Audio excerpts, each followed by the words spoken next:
almost like it was intentional.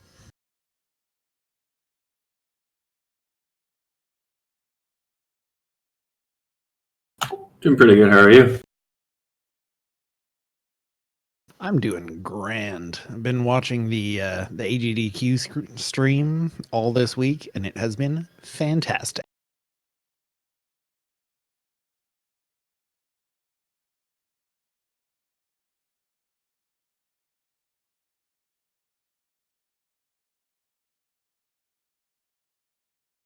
Yeah, I'm on one hand, I'm very excited that AGDQ is happening. On the other hand, I know that that means that we're not going to get a lot of viewers this week, and I'm okay with that.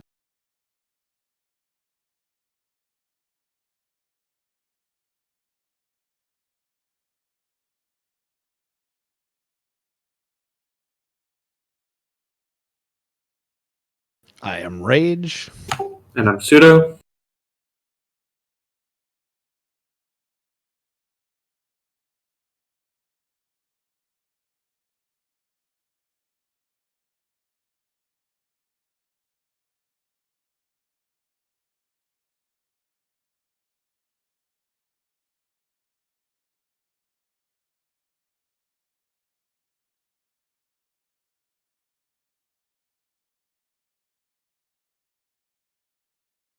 Yeah, it's a game that was critically acclaimed and for good reason. It is a very good game, but like Deus said, there is no perfect video game out there, and there's a couple of things that I know I want to take a look at, and we'd like to also talk a little bit about how it did stay quite faithful to the original, but that in some situations that may not have been a good thing.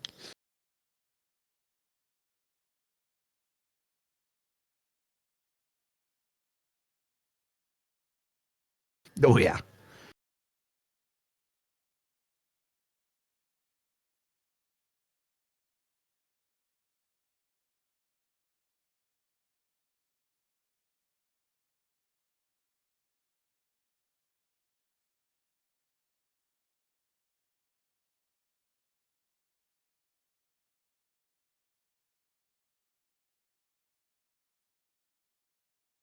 Or vice versa, like they're doing with the Final Fantasy series these days.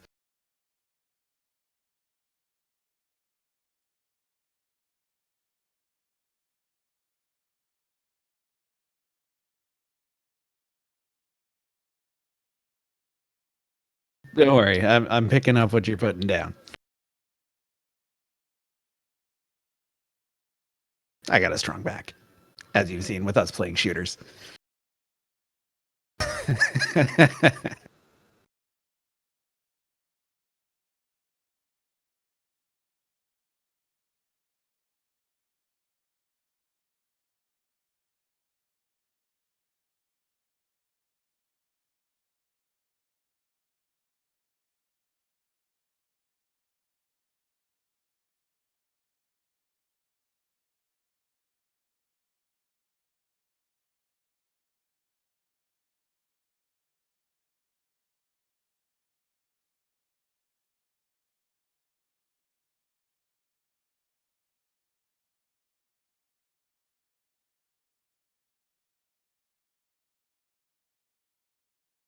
Yeah.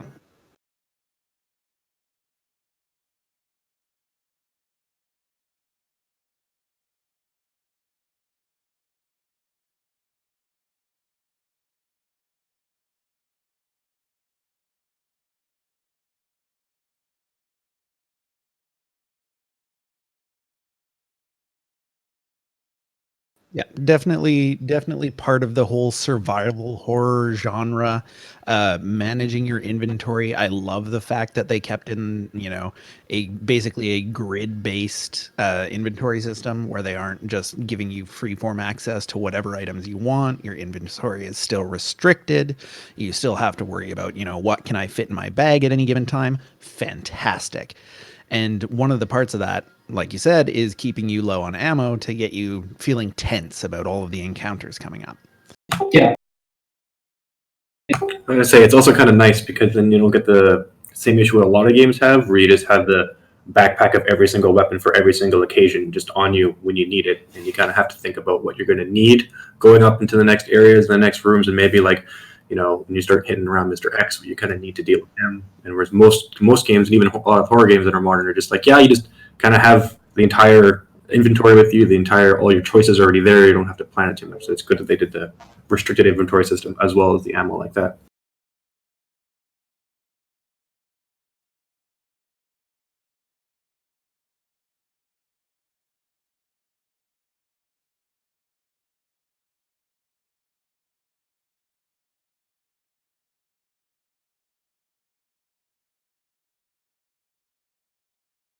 And another thing they wanted you to feel while they were doing the game was having you constantly under threat, and they added several different things to that effect, being Mr. X, the guy who chases you around and tries to punch you, and they wanted every individual uh, encounter to be difficult, to be something that you're dreading.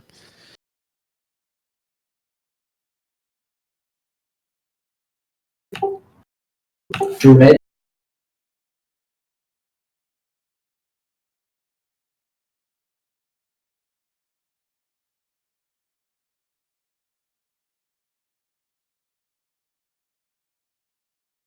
Can't think of a better word too, but I guess it's not.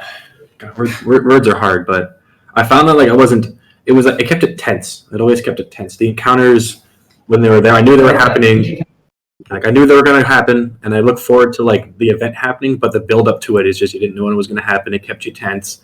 Whereas like a lot of games, you walk into a room and you're like, oh look, a lot of health and ammo items. I guess now is boss fight time. Where this game, you're like, all right, I'm gonna go into this random room. And, oh shit! It's Mr. X. Hello. What are you doing in here? Oh no.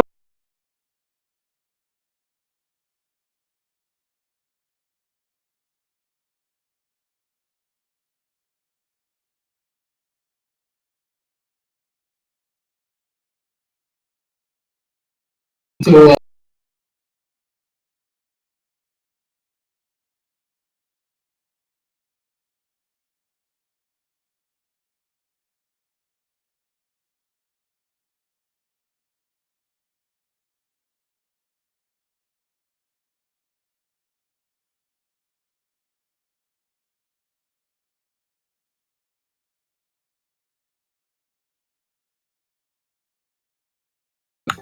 that's the master part.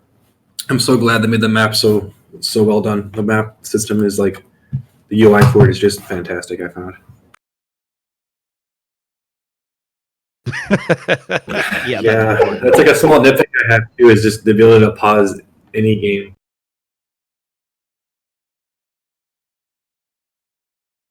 Yes, it does. It is a wonderful game. Hey, I'm bored. How's it going?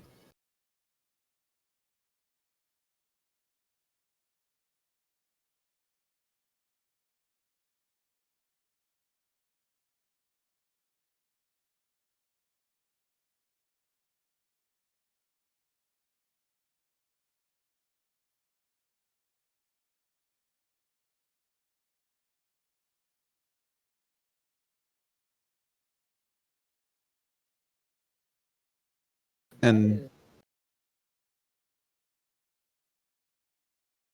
yeah, it definitely is. I feel like there's a little bit more left to capture, though.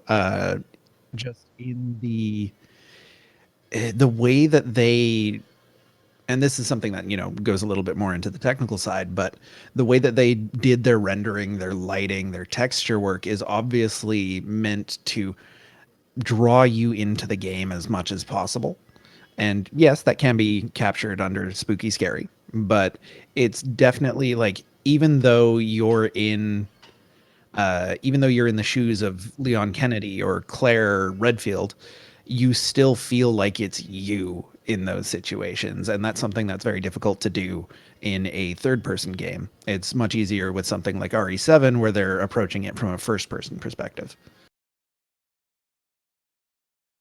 Yeah. One thing I noticed from the original to the remake, with the lighting system that they added, it did a lot to kind of control the pace of the game.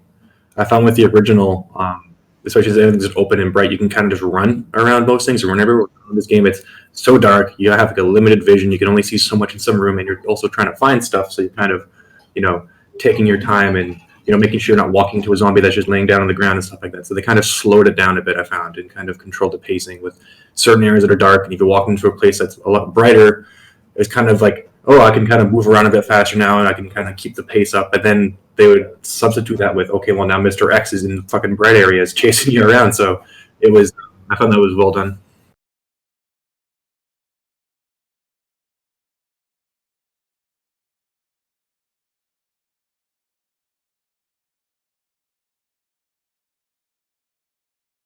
My lord.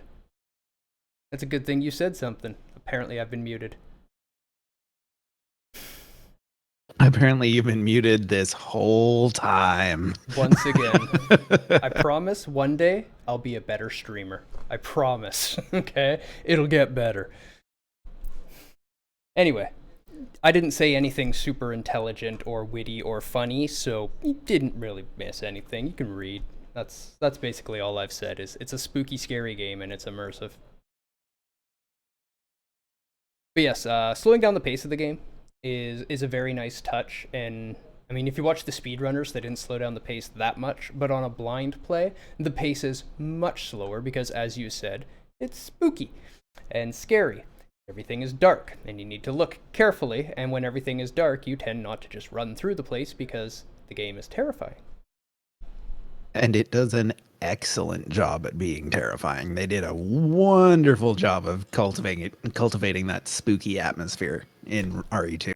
Yeah, so one of the things I said at the very beginning, since we were muted, and I do want it actually recorded, is that this game did a lot of stuff fantastically. Like a fantastic amount of stuff well. And it's a beautiful remake, and it's exactly how we want a remake to be done. And we love what Capcom did, and we're not complaining at all. We just think this is a wonderful opportunity for us to have some fun and flex some creative muscle and see if we can come up with some awesome new ways to do things in the game that maybe could have made it a better game. It would have made it less true to the original, and they probably shouldn't have done what we're saying. Maybe if they make a new Resident Evil based off of this one, they can listen to us and make a cool game.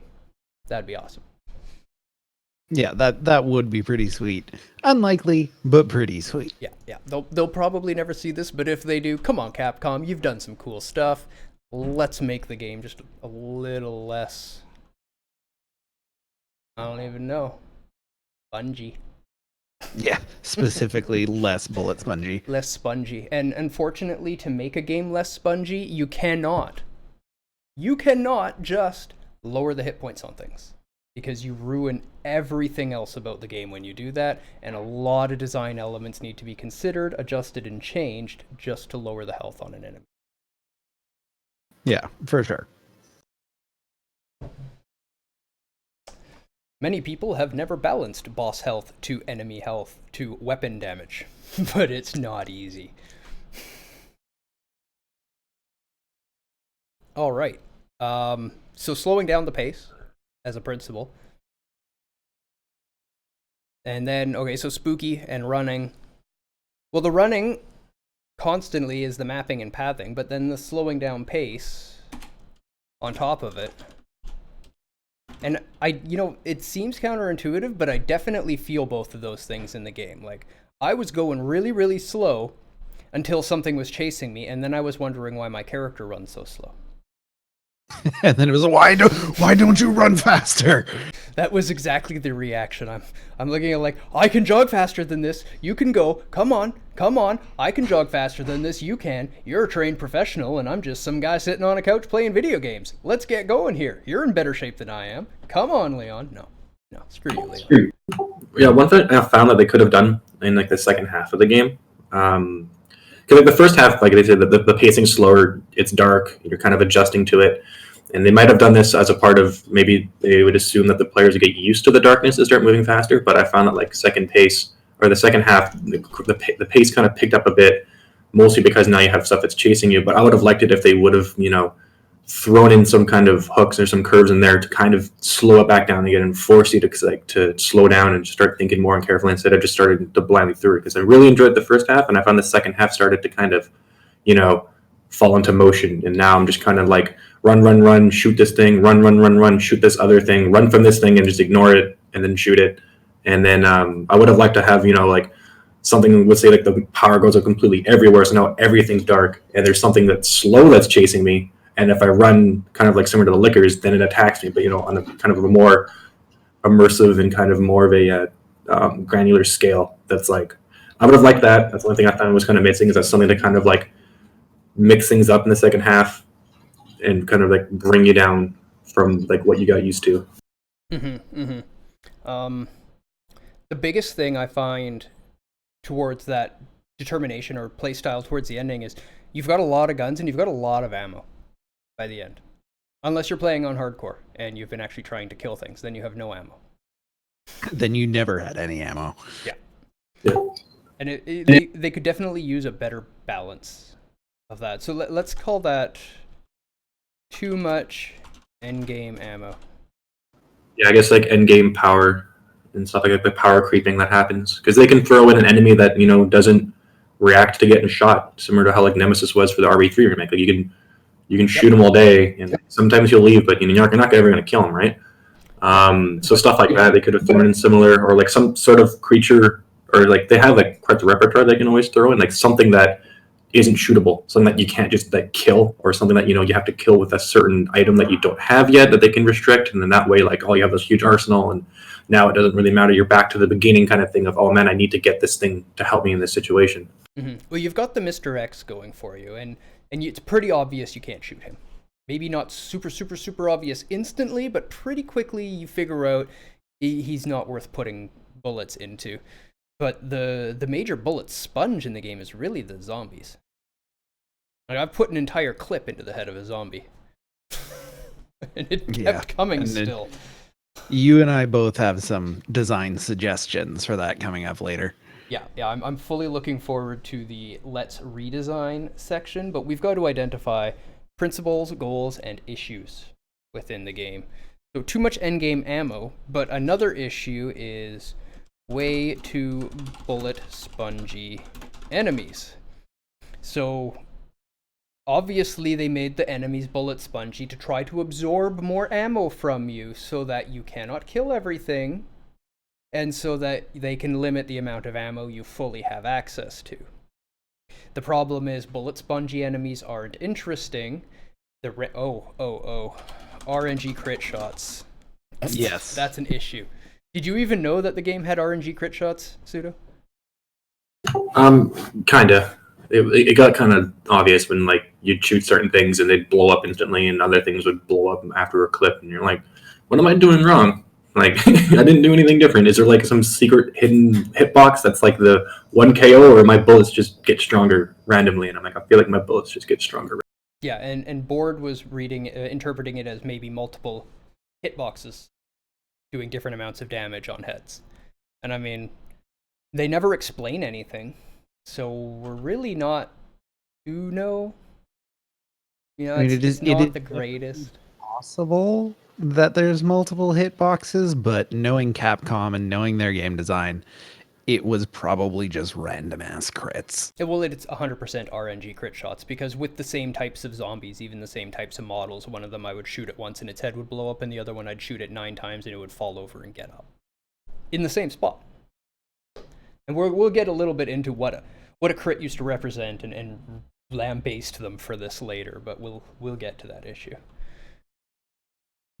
Feel free to throw out design goals, principles, and issues, Board, and anybody else in chat. I mean, this is a fully interactive panel, and we want your input. That's why you guys are all here. And we wouldn't be doing this if we didn't want to hear from you. So let's add in a little bit more of the design goals, I think.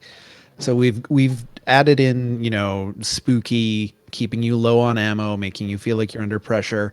The mapping and pathing for running around the place, the new lighting system, keeping it spooky, keeping people feeling tense. A design goal, I would say, for the specifically keeping the encounters tense, would be like just as a mechanic to keep the player from wanting to run. Like you're keeping the player scared rather than encouraging them to really engage with the combat system, because frankly the combat system isn't all that good. It's pretty weak. Yeah. What would you call it as a design goal? I don't know how to distill that anymore. I just kind of brain barfed.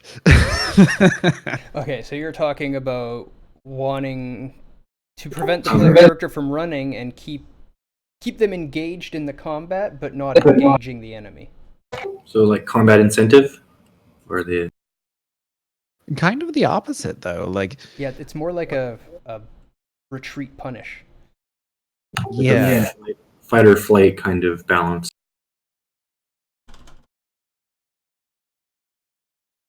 Punish retreat?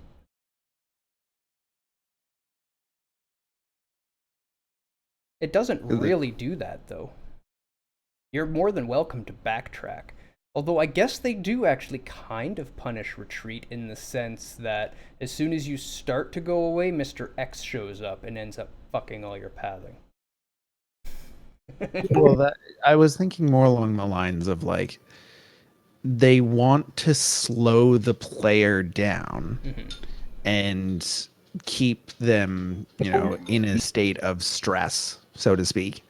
And in order to do so, they made zombies really bullet spongy, so you're like panicking about trying to kill them, and it's not necessarily so much punishing retreat as it is making you dread combat. Like it's making combat scary. Never A feel good, safe. yeah, a good way that I've seen some games do this, but it can get annoying, is adding the like kind of fear factor into stuff, so that like depending on how you like do the encounters and stuff like that, like what if you kept on like if you just kept Leon right at the gate fighting all the zombies at once, what if slowly but surely he starts kind of losing his nerves a bit and the screen would start kind of blurring and your shots aren't as accurate anymore, which could get annoying, but then would force you to kind of take combat a little bit more seriously, maybe slow it down that way, try to kind of force it maybe one at a time or small zombies at a time, and then take a breather of a bit and then kind of go into the next encounter. And then that way when you go into like a big room with a lot of zombies, you kind of dread the encounter, like, oh shit, how am I going to deal with this without kind of overwhelming myself, not just physically but also like emotionally. It can work well in games, and there have been games that have implemented it beautifully, but I don't think this is a game where you want to interfere with the player's view or ability to control themselves. The fear is much more visceral in this. Yeah, it would mostly just be like filter effects. But then even like if you changed Leon that way, the community would freak out. They're kind of restricted to having Leon be the total badass that he is, even though this is like the start of his story. And you know what? That's fine for him to be a total badass. I like him being a badass, and I like the Leon story, and I like the character. I just think there's minor, but I do like the never feel safe design goal. That goes to tense encounters as well as under threat, running, and spooky, scary.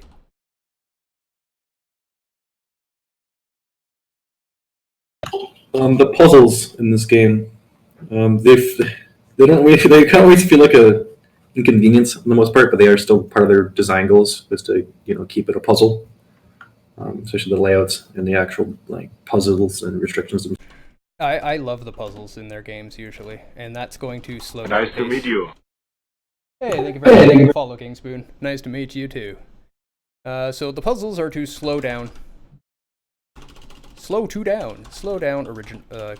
pace. That's really what the puzzles are there for. Slow down the pace and make the players have to consider and also interact. Like as soon as I hit a puzzle, I'm like, okay, I'm gonna have to go get pieces now. That means I've got to go here and here and here and run from X from here and here and here and here and here. I hate X. Go figure out, which parts of the map that you haven't been to yet and see what might be in there. Exactly. And I do love, although the 7 puzzles are my favorite so far. They're awesome. I love the Seven was really good. Oh, Yeah, I think- RE7 real good. yeah. I kind of wish. I think one thing that the remake could have done, and hopefully the Resident Evil 3 remake does, is I feel like they were going for this whole super ambitious redone, and then they kind of like pulled their punch near the end of it. And I feel like if they took this but made it in the style of Resident Evil 7, it could have done really well. But at the same time, I understand that's like a huge, huge risk on how that could be received, right? Especially if they like if it went from like a third person to first person stuff like that, and just in general. But I feel like Resident Evil 7 and the city and the style of the Resident Evil 2, I think would have been fantastic. Yeah, yeah. I feel like I'm in a Rob Zombie movie the whole time. That's 7. And I definitely agree with you, Sudo. I think they could have taken a lot more from RE7, but I feel like at that point it would have been a little too far from the original Resident Evil 2. Yeah, it would have been a huge risk. But it's like they improved a lot of things. I think they improved a lot of the things that made sense to do. But now I'm just kind of left wanting a Resident Evil 7 version of the originals. I'd be interested in like a side story return to the Raccoon City Police Department in order to clean up some stuff where it's far in the future and things have rotten and decayed and gotten dirty and has more of a 7 look and feel, and throw them first person in it that way. That would be really cool. But yeah, don't be call it a Chris remake. coming back after his vacation. Yeah, that would be awesome. That would be a great idea. Do that, Capcom. Do that. The problem with this is that the Resident Evil universe is so all over the place because I can't remember what parts are canon for what forms of art, and I can't remember if they nuked the city in the games or not. The games kind of just get wild after like they kind of like forget about it. Like every character was like, yeah, that was a weird weekend, but like now I just work for Umbrella again, or now I'm like, in Africa trying to do some foreign aid stuff, or now I'm like on some island or working for some like TerraSave company. Like they just forget about their like crazy weekend in Raccoon City, and it's like, what happened to the city? Like, do they blow it up? Do they just like seal it off, and the whole world's just like, that won't happen again, right? Like, fuck, like It'll be fine. What happens in Raccoon City stays in Raccoon City, okay? That's just the way it is. Same with that mansion. It's like wild. Yeah, that mansion was a good time. Very similar design goals to the second, though the second was a little more run and gun than the first. It actually had aiming. Mildly. Yeah, well, I think that was more just like advancement in technology and game design rather than like a conscious decision. Yeah. Yeah. Thinking back to this Resident Evil 4 and the opening village and how well done that was. Oh man, I love RE4. You haven't played RE4? No, didn't do RE4. Have to play it. Okay. Have to play it. You've got enough talking points. You can make me do it. Yeah, I'm gonna say like I'm gonna fill in with talking points. You have to play that. I think there might. I don't know if they've. I know it's on PC, but I don't know if I'm sure they must have upgraded the skins for it. It must be a remaster. But yeah, that's one of my full. Like, yeah, it's one of my all-time favorite games, especially horror games. Like they do it well. Like it's halfway. Actually, no, the pacing keeps up. Like it gets a little campy, but I mean that's just Resident Evil. It's just how it is. But like that opening village, the way they do that is fantastic. The chainsaw guy is just like it's good. It's just I won't spoil it too much, but you need to play that. At least the like first half of the game. You need to play. I saw a bit of a speed run, but it was good. Yeah, we were watching it together on GDQ, and you were saying like, I wonder if they'll remake this one too. This looks actually this game actually still looks pretty good. I don't know that it needs a remake.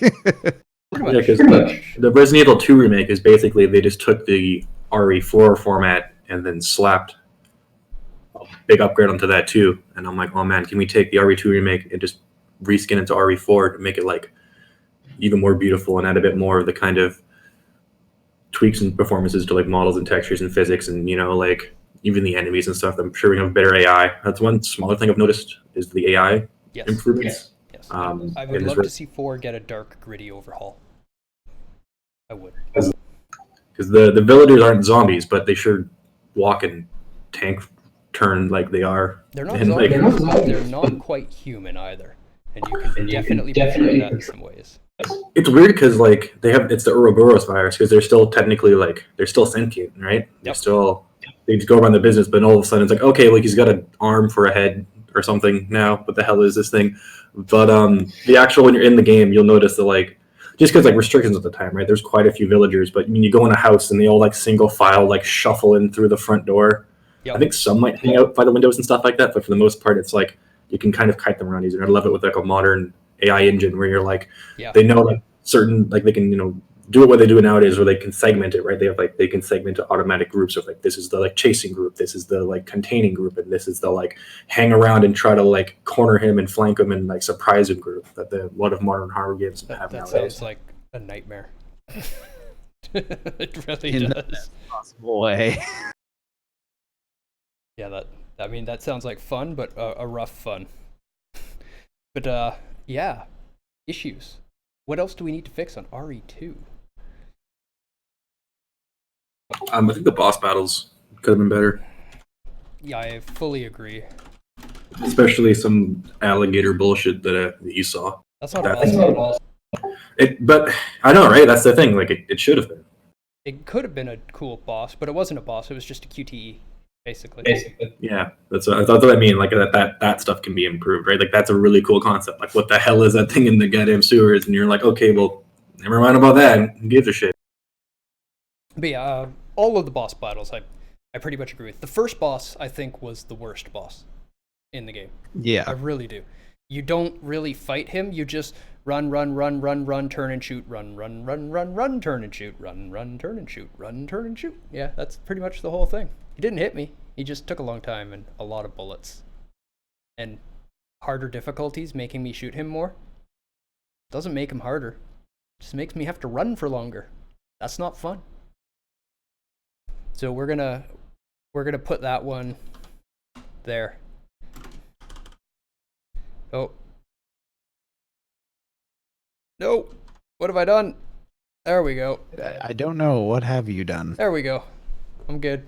We're good. The other thing I had, this is kind of they're still restricted due to the whole remake nature. So I mean, I don't really blame them for this, but yeah. I still felt the story was a bit lonely. I felt that I was immersed character-wise playing around, but I wasn't really like, I didn't feel like I cared about anything that was going on. There was no sense of tying me to the city, to Leon's backstory, to anyone that's going on. I kind of cared about, wow, I can't believe I forgot his name. The first guy you meet. Marvin. Marvin. Our hero, Marvin? Marvin, I'm sorry. But like in the original, he was, I mean, like the cinematics now and stuff from the original are so much better, and like you do care, but like, and that was it. I was like, all right, Marvin, okay. And then after that, I'm like, okay, like you, like there's like they'll know that like nothing's gonna happen to Leon and nothing's gonna of course happen to Claire, but they could always try to tweak things. But I also understand that there's a lot of purists out there, so you have to be very careful when you're touching with remakes and original IPs and stuff. You put in a new character there, and next thing you know, it's a meme on Reddit, and you have people just completely hating the game for this small little change that you made. I don't think the story needs to be touched in the remake. I don't think the story's an issue at all. I agree that maybe a little thin in some areas, but that's just the Resident Evil 2 story.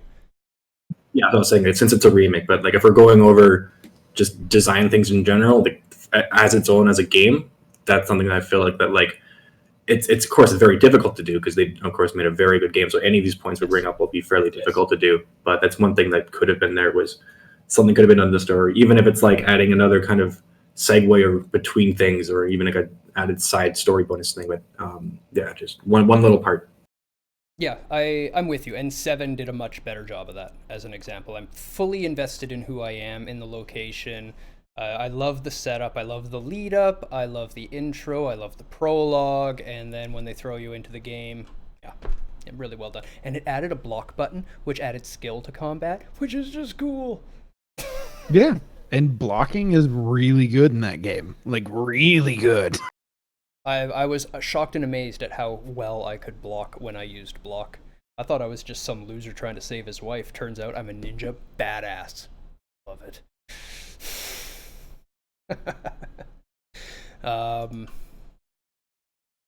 So the puzzles. So immersive. What are the design goals going on to create the immersive principle?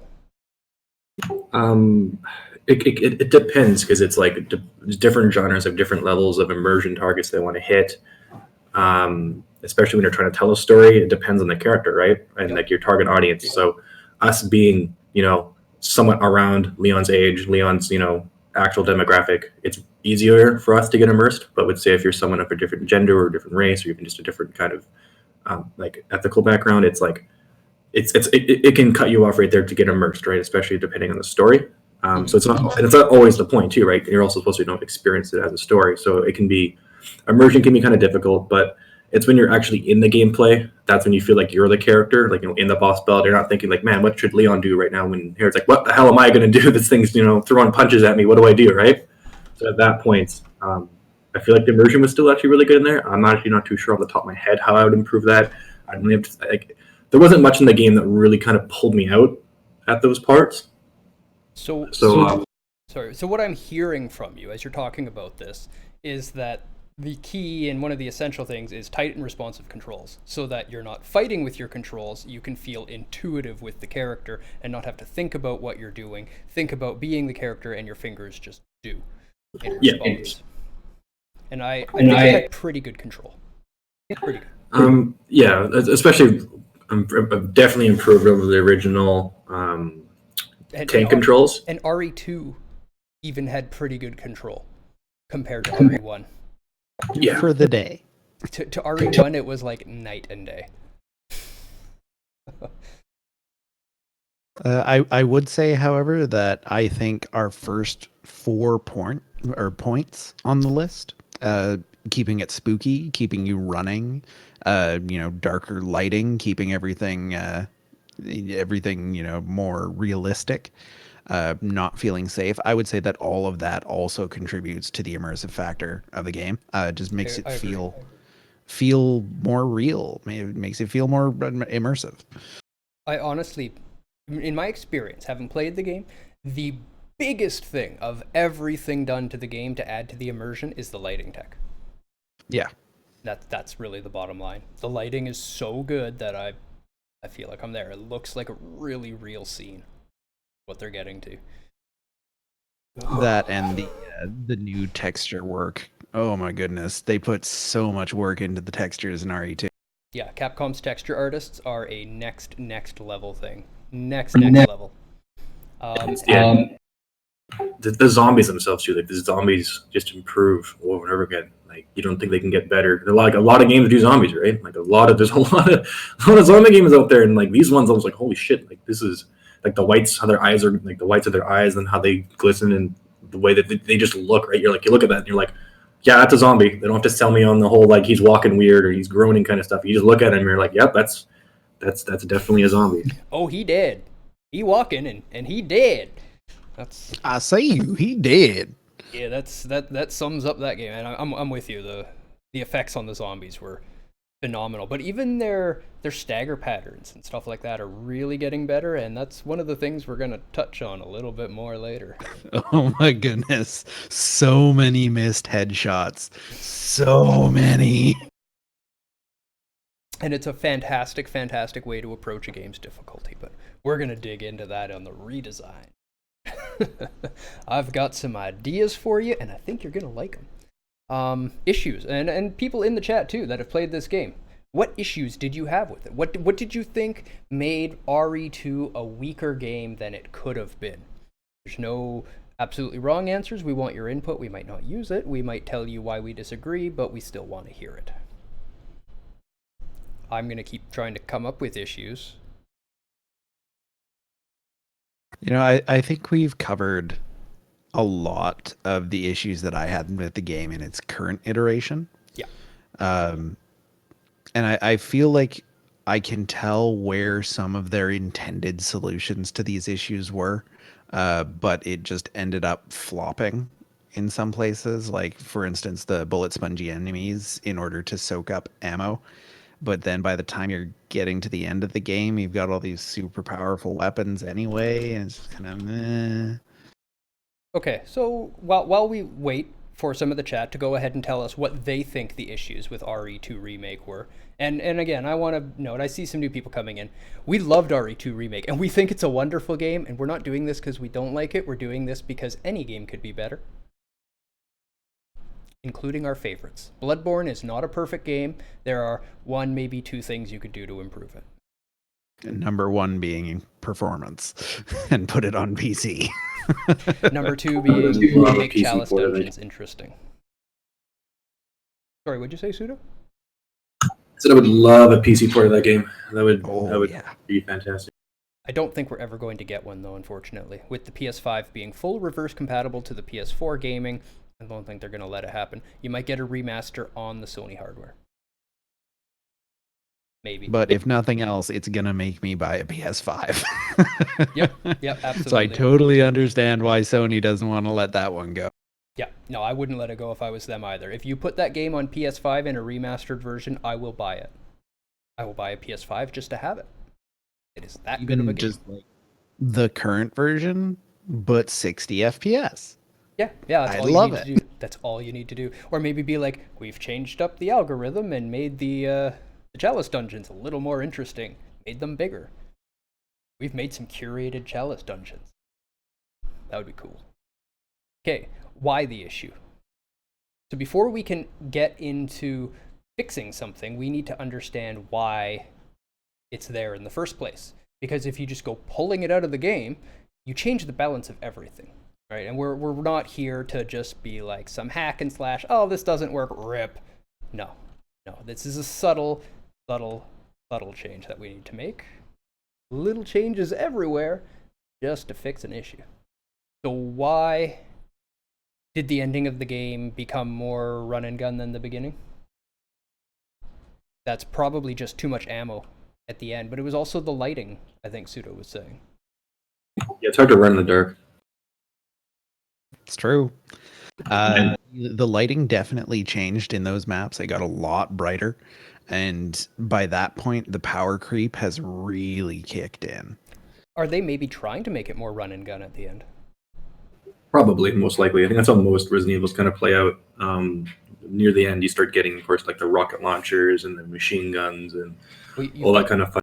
You've got the super stereotyped introduction of the rocket launcher in the game where you're fighting a boss and they kick it to you. As always.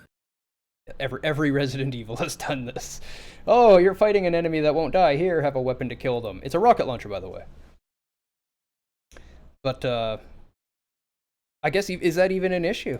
Ending the game more run and gun? I really don't think it is.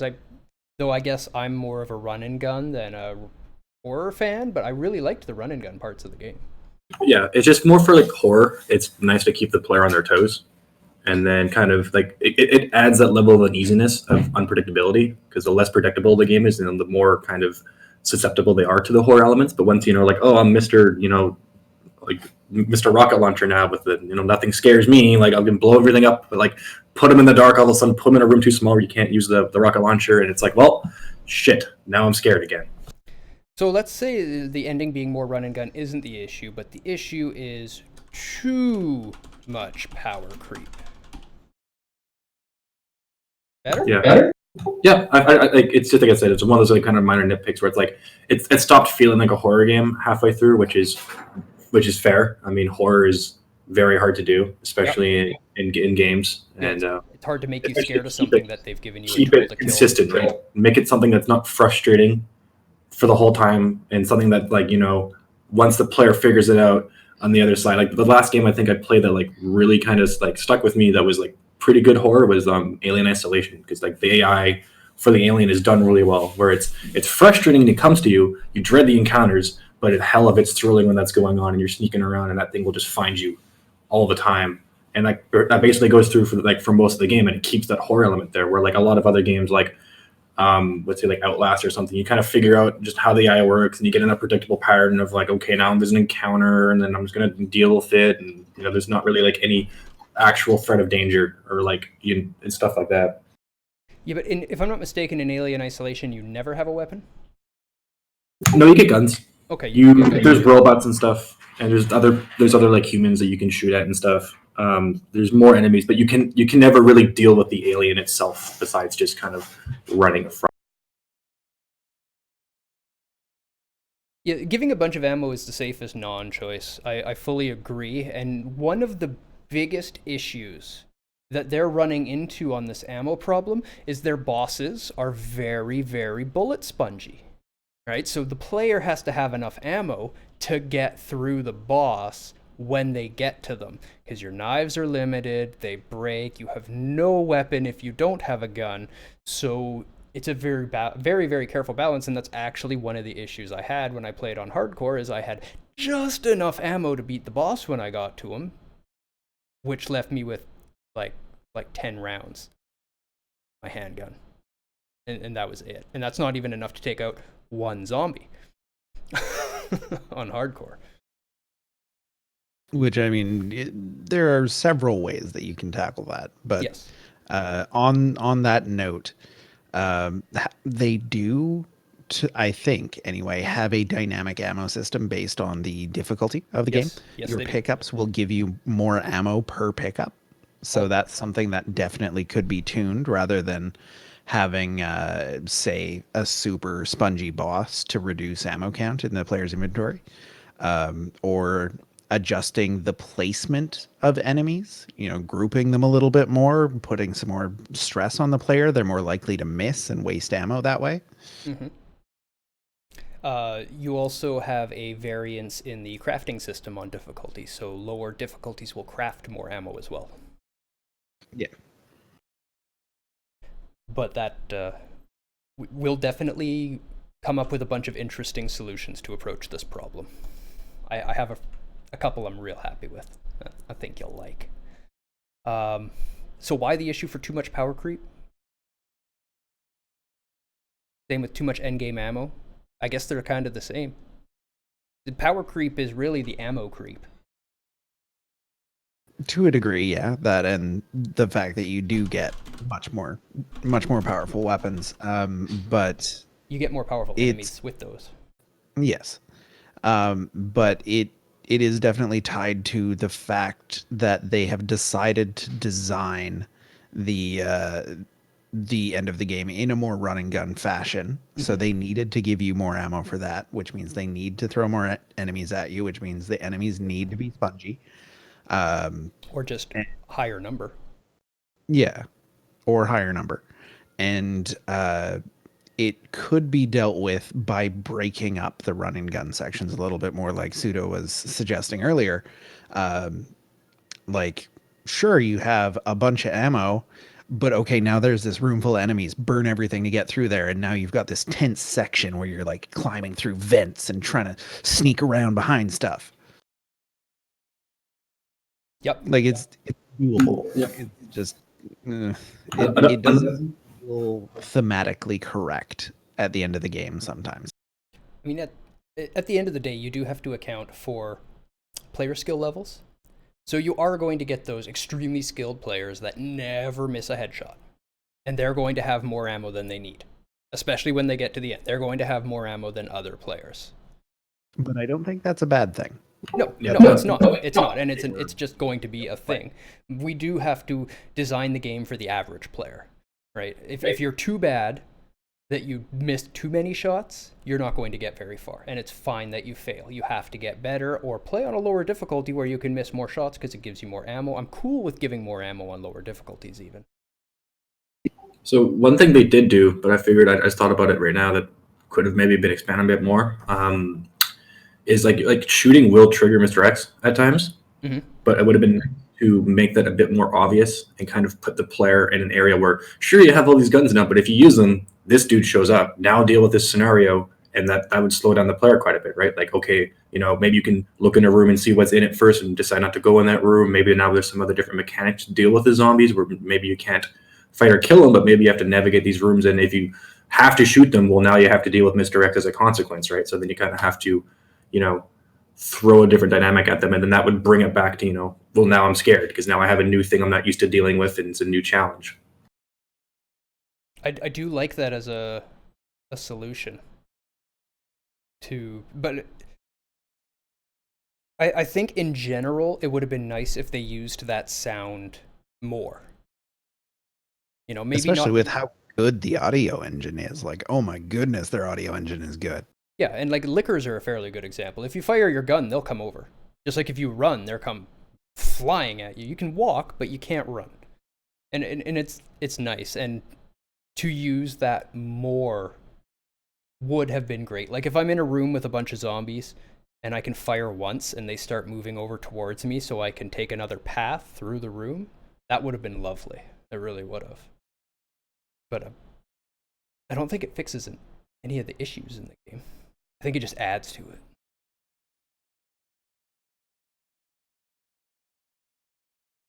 Yeah, and like thematically, the game is a bit more action oriented for a a survival horror game, which RE definitely is. It's it definitely does lean more towards you want the player using the gun. That is what you want them to do. So Yep. I don't know that that would necessarily be the greatest way to tackle it. That's fair. You do want them to feel free to fire rather than be scared to make noise, where you're getting into more like a GTFO game, which looks really cool, by the way. If you haven't checked that out, Pseudo and Rage, you should definitely check out GTFO. Same with all the chat. Very, very cool. Still early release. Don't buy it yet unless it's like, soils your panties when you see it, then fine. If you can't, hold on. We don't encourage it, but at least it's an indie game. And that's okay somewhat, I guess. But definitely keep your eye on that one. Looks super cool, and we will definitely be playing it when it comes out. Yeah, I'm definitely waiting for full release on GTFO. I am excited about that game. Same with what's that other one you keep pinging me about? Escape from Tarkov? Escape from Tarkov. Yeah, that one soils my panties. Yeah, I almost pre-ordered it just so I can jump in and play. Like, oh, I want to do this one. Yeah, let's go shoot some suckers and steal their gear. Okay, so I'm gonna put the resolutions over here. So fix what it addresses. And this way we can just create a whole list of different little fixes and why we're thinking of them on the right side. So with the power creep, I want to put a few of these down because they're really in my brain right now. One of the things I would love to see, rather than bullet sponginess, is some changes to the zombies on difficulty. So slightly faster would be cool. What this is going to do, I'm not saying a whole lot faster, but like say you can get 1 or 2 shots less off in the time it takes him to cross that floor. You're going to be firing a little bit faster. You're not going to be waiting for the aimer to come down quite as much. Your shots are going to be a little bit quicker. You're going to waste a little bit more ammo. You're going to miss a little bit more. That's just how it works out. This helps fix the spongy problem. Because now we don't need to make them take more bullets in order to put them down. We can make them use more bullets by making them have to think and shoot faster. Another thing I would have loved to have seen is a varied stagger pattern. Now, to put this into context for you, all right, you're playing on easy. You've got this zombie coming at you, and he's going, the headshot's here. All right. And now you put it on hardcore, and he's going,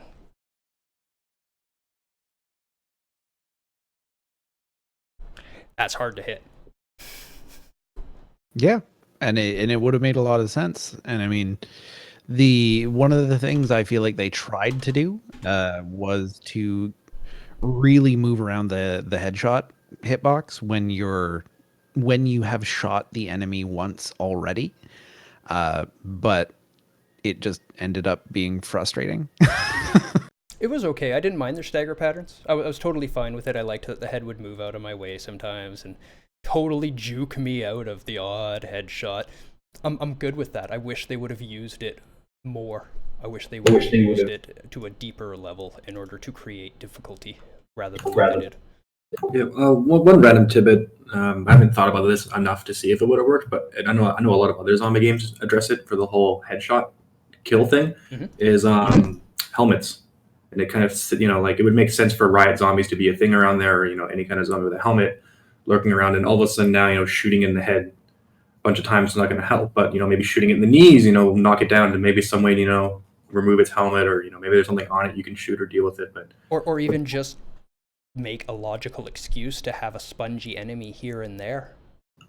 you just gotta pump and dump them in the chest and just hope for the best. Yeah, like, hey, we've given them a bunch of ammo. Let's throw a couple of these riot guys that got bit in the hallway. That'll chew up your ammo real quick. Your way to deal with them is to stagger them somehow, and generally by hitting limbs, which takes ammo. And then you've got to you shoot their helmet off when they're in that state or something, or once they've fallen over, once their helmet falls off. Yeah, I really like that idea. Yeah, I agree. It's been used very well in some other games, and continues to be a good trope that definitely could have been applied here to help alleviate some of that sponginess. The RNG crits, I think we just stop using them. I want to do a rant. Can we do a rant? Let's do a rant. Okay. What the hell is a crit? Why do we have crits? Does anybody know what the hell a crit was in a game? Do you know why we have crits in the game? Crits in games come from way back in the day, before we had hitboxes and hit detection, when you attacked. That was the description. I attack. Oh, you crit. You happened to hit him in the head. Congratulations. You had a chance to hit him in the head. We are already shooting things in the head. We do not need to crit when we hit them in the head. We know where we hit it already, okay, game? We've hit it in the head. Give us our head damage and piss off. Enough with your RNG crits. It already hit the head. You want to add anything to that? No, that's exactly how I feel about it. The part that I would like to add is a potential solution, and this is something that you and I were discussing on yeah, exactly. It is a Skinner box mechanic. But the one of the solutions that we suggested in just a private conversation in Discord was that it's something that really could be brought to player skill, because what you're doing by having these different damage boxes on an enemy is saying, if you are more skillful, you will do better. And if you want to really hone in on player skill, have, say, 3 consecutive headshots pop a zombie head. Yeah. Or 4 or 5, depending on how difficult you want to make it. Something like that. Or just 5 total headshots pops the head. Something like that. Here's an idea, and I like it. It's an interesting one. So the G virus causes rapid mutation and healing, right? What if the zombies actually healed quickly, and popping a couple headshots off quickly did considerably more to kill them than headshots spread out? Yeah, there you go. That's a lore and thematically consistent reason to have a system where multiple consecutive headshots in a fairly short span of time just gets you that head pop. It just gets it. Yeah, and now we're into skill territory, and not into, did it crit? Did I get lucky? Because honestly, I didn't even realize that crits were a thing in the game through most of, up until basically the first boss. Until I went to my second playthrough and lowered the difficulty a little bit, at which point I started getting lucky, because I do not have RNG luck. I do not. I have no RNG luck, and I hate games that use RNG because I get shit on in them all the time due to my RNG luck. So when I went to the second playthrough and I shot a zombie in the head and its head exploded in one shot, I was like, oh wow, normal's really, really easy. And then I shot another one and exploded, and then all of a sudden everyone in chat's like, oh my god, this crit shot luck. And I was like, what? Crit shots? That's a thing? oh man. Yeah, and then you got a little further in the game and you were shooting things in the head 5 or 6 times in a row, and it just didn't do anything. The same things. The same things. Not things. The exact same model of enemy.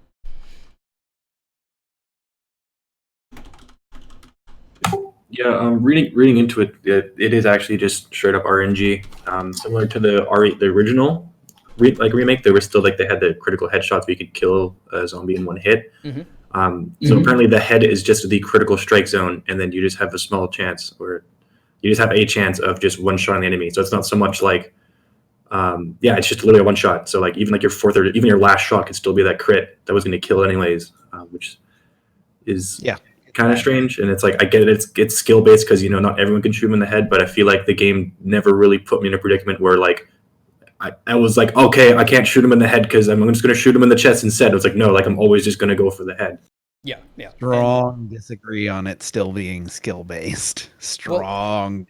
Well, there is an element of skill base when you say the only box that can crit is the head box.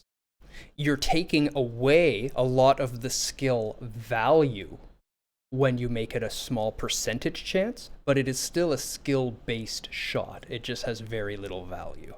Yeah, I feel like there's no other way that there's a skill testing question in the contests you got on the back of this cereal box, and the question is like basic multiplication. Like it's not skill based. Hey, I don't want someone who doesn't know how to do 3 + 5 getting that money either.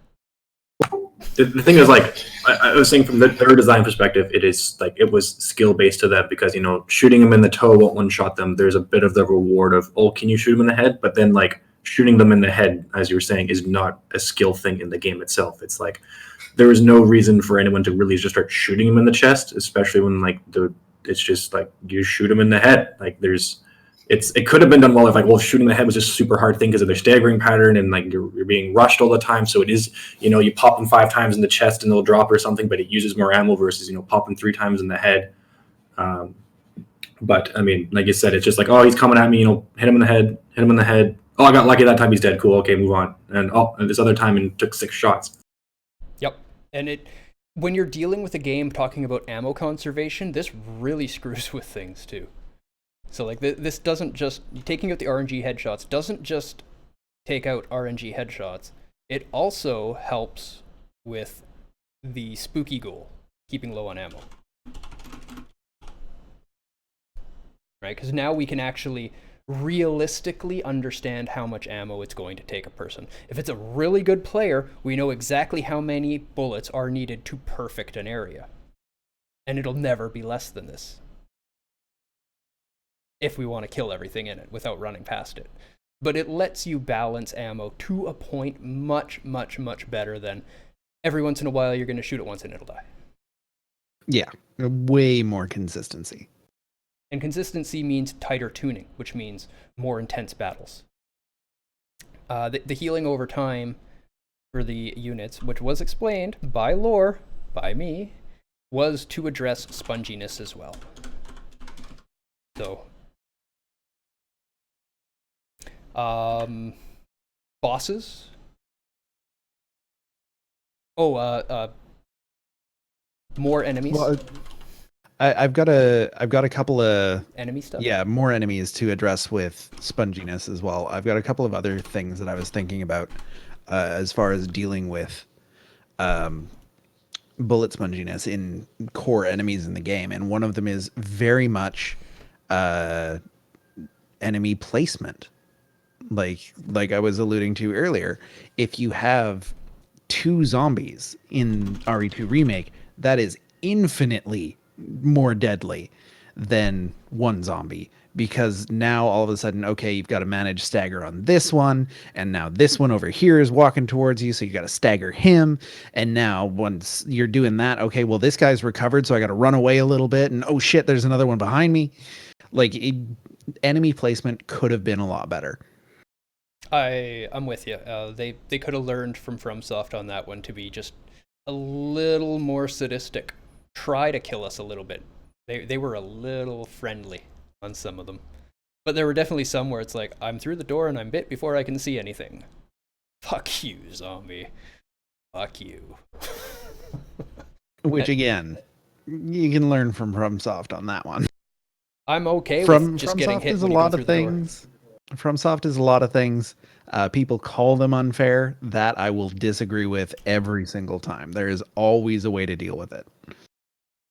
Fair doesn't mean you should be able to do it your first time. There's a difference.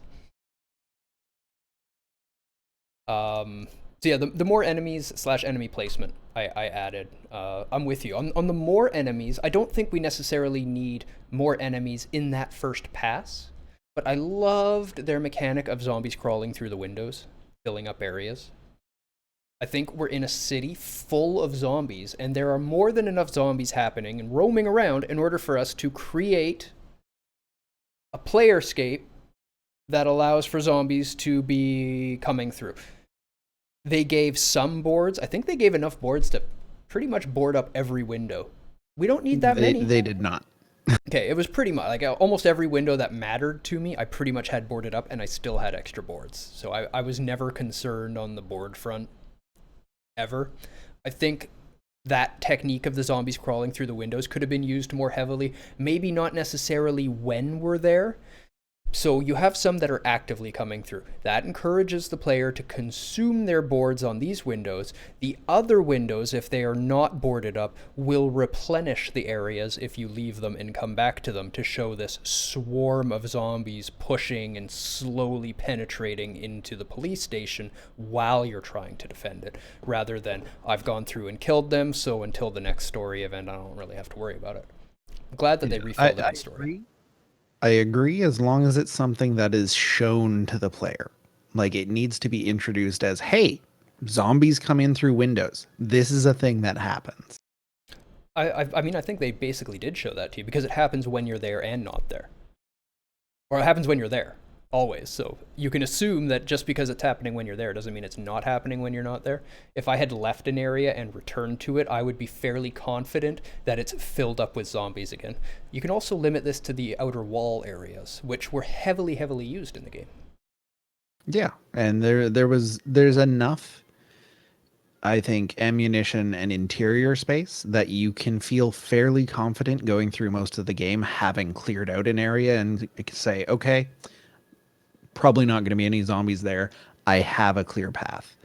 But on the other hand, you know, if you're getting chased by Mr. X, or, you know, you've got a horde of zombies that you just woke up somewhere and you need to make a quick escape and your only way out is through those outer passageways, well, that just got a whole lot more risky. And then we're actually, when you're talking risk, we're also talking, there's some reward to this. You're collecting items, you're doing, so now we're getting into one of our favorite things to put into a game with risk reward. Yeah, it makes things much more satisfying. And like really all of this stuff that we're doing is minor changes just to address the spongy issue.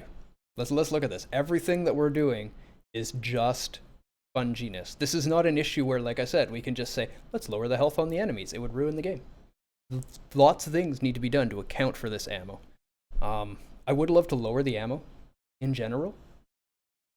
But until you deal with enemies having a buttload of health, then you can't really get into lowering the ammo overall. But I do agree. I do think that the game had a little too much ammo in it. Yeah, so and to put it into perspective for you guys, you know, we're walking into a room with like 3 zombies. We've got 12 rounds. If we know that 3 consecutive headshots will take each one of them down, we can do our math a lot better and know how many ammo we're going to have to come out with. As is, we're not even going to try to deal with this room. We're just going to run and not even explore it, because our ammo won't even take out 1 zombie probably. It might take them all out in 4 shots though. That just doesn't sound as good. Shot crits. No, now if you're coming into that room going, I've got 12, 3 per. I've got like 3 extra rounds to take out these 3 zombies. If I miss, I'm going to be in trouble. Now you've actually created a situation for your player to contemplate and decide if they want to do this or not, instead of just always being better to run. Sometimes exploring and gathering resources should be the answer. Even and or especially in a zombie apocalypse, those resources are valuable.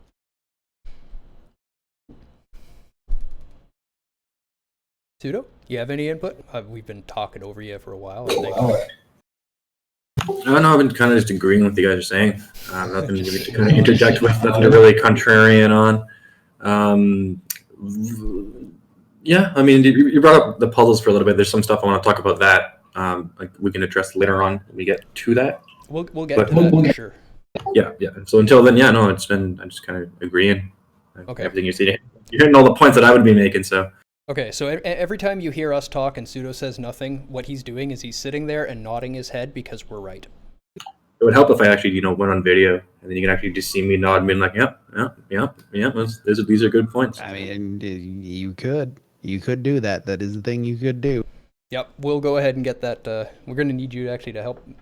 I don't have a ton of time, and we need to set up a server to intercept the USB webcam signals so that I can load them all as a local source.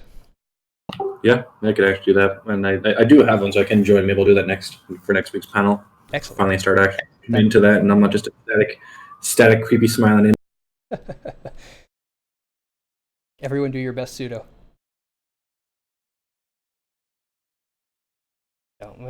No, he's far more handsome than I am. Yeah, same. He got all the looks in the family. That's the way it works. You guys are gonna make me blush, but too bad you can't see it. I can draw some little rosy cheeks on that picture for you there, buddy.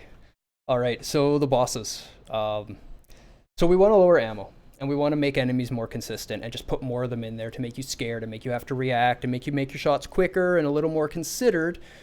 That allows us to take the ammo out, but now we've got this issue of most of the players probably won't have enough ammo to kill the bosses. And it is definitely a concern. And if we have implemented a consistent way to deal with enemies, and we can tune our ammunition to, say on whatever difficulty we're on, it takes 3 consecutive headshots to pop a zombie head. Players are going to miss. Your average player, probably going to miss about half their shots. Give them about 70, or not 75% more, but 125 to 150%, depending on difficulty, how much ammo they need, including dealing with the boss's health bar. I think that's fairly reasonable. Yep. Yeah. One quick note for boss fights in general that we can pull from is the having a lot of ammo going to a boss could be more of a reward thing, where the boss, maybe you can just shoot him in the head a bunch of times, it'll help, but for the most part, if you don't have enough ammo, maybe there's a bunch of environmental stuff you can use to affect him. Like maybe there's if it's in the library, maybe you can drop bookshelves on him, there's slowly kind of wear and tear and damage him down until eventually you get him to a weakened state. Or maybe there's some valves you can turn that spit fire in his face, or things that you wouldn't want to necessarily have to do, but if you don't have the ammo, now is the option you have to take. Whereas now when you have the ammo and a boss encounter is coming, I want to conserve this because that means the boss is going to be easier, but now we're not going to restrict the players. Oh, you don't have ammo with the boss? Well, looks like your save is screwed. Try again, right? Exactly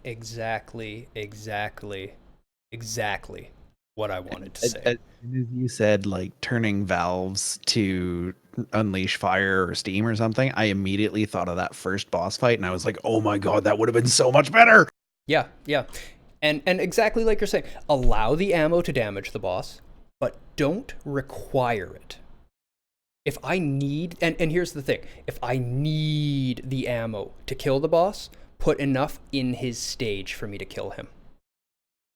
I mean, granted, you'll probably have to not miss with the ammo that's in his stage, but you should have all the tools you need in order to pass that boss in that room. Yeah, there should be no way for you to come to a boss, do it perfectly, and fail, and have to lose your save because you haven't played up to that point well enough. If you can get to the boss, give us a way to beat the boss.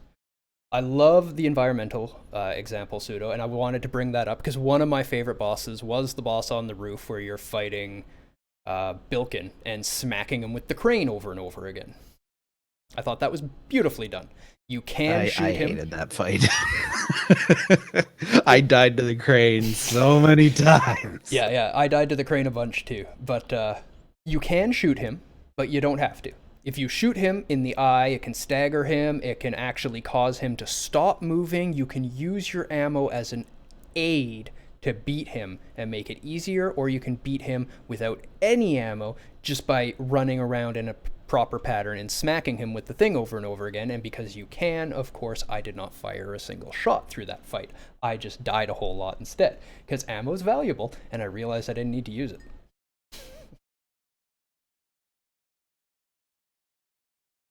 You see, by designing it with enough ammo in the stage for us to do it, now you're not in this situation where players feel compelled to torture themselves and they can actually properly engage your boss in a fun way. No, I don't want to become famous, so piss off. Thank you. Yeah, thanks, Rach. Who wants to become famous? Who wants everybody knowing their face? No fun. Yeah. Okay.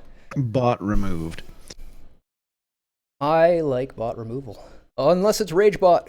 Shout out to I should probably RageBot. turn Rage on. Eh? I gotcha. Aw. Beat you RageBot to it. already active. Okay. So we're going to call that boss resources provided. That aids with everything. So what does it address? It makes the boss Problems. It makes the boss killable no matter what. It makes you able to come out with what you went in with if you're good. Go ahead, Sid. It's also, you can say it rewards you if you're good. Like if you can, have enough ammo and have the extra resources by the time you get them, you're rewarded with, probably a slightly more not enjoyable, slightly more, let's say, pleasant experience, not as dreadful of, shit, I ran out of ammo and now I'm freaking out throwing bookshelves at them or something, right? But at least it's still possible. And then it's like, oh man, like, I did really well in like the zombies before. I didn't waste a lot of ammo, and then now it's like I have all this ammo for the boss. Like fuck yeah, look at me go, I'm a fucking all-star. And if you like don't manage miss to your make shot it through with extra ammo in the boss fight, now you've got an easier setup for the next section. Yep, exactly. You know who else loves stuff like this? Power gamers and speedrunners. Yep. Now they can use their ammo where they want to speed up the sections they want to. Stuff like, I've dropped the bookcase on the boss because this is a damage hit, but now while he's trying to get out of it, I can unload this clip and set up for the next drop. Things like that. You're just making your game better in every way at that point. There's no negatives. I got you hooked on speedruns. I did not get you hooked on speedruns, sir. AGDQ got you hooked on speedruns. I'll take the credit, though. Cancer can have the money.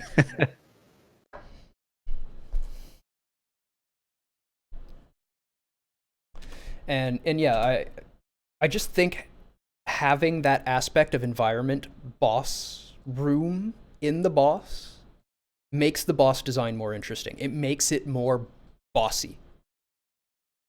Like just shooting the boss because he looks different and chases me longer than most enemies. He might as well have just been a big zombie.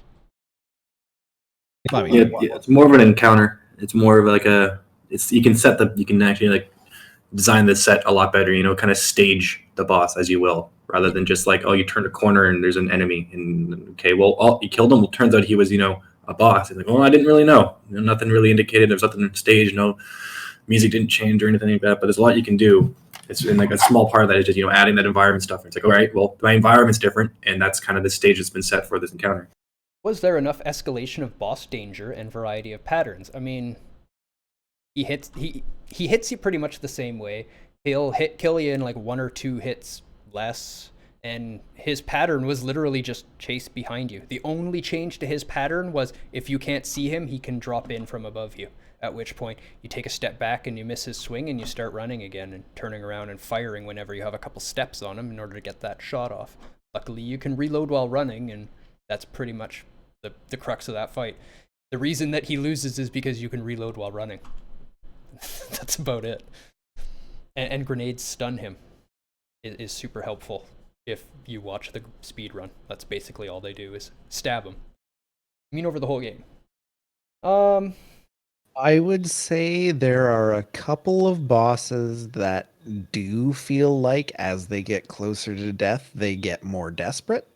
But for the most part, the bosses pretty much fell flat. Not a great deal of escalation throughout the encounters. Yeah, I'd say the 2 best bosses in the game are initial playthrough final form of Bilkin, where he's pulling the big canisters off the wall and throwing them at you, and you've got to shoot him in the eye to drop the canister and light the fire and kind of stagger him. That battle at least had mechanics and things to it more than just run and shoot when there's space.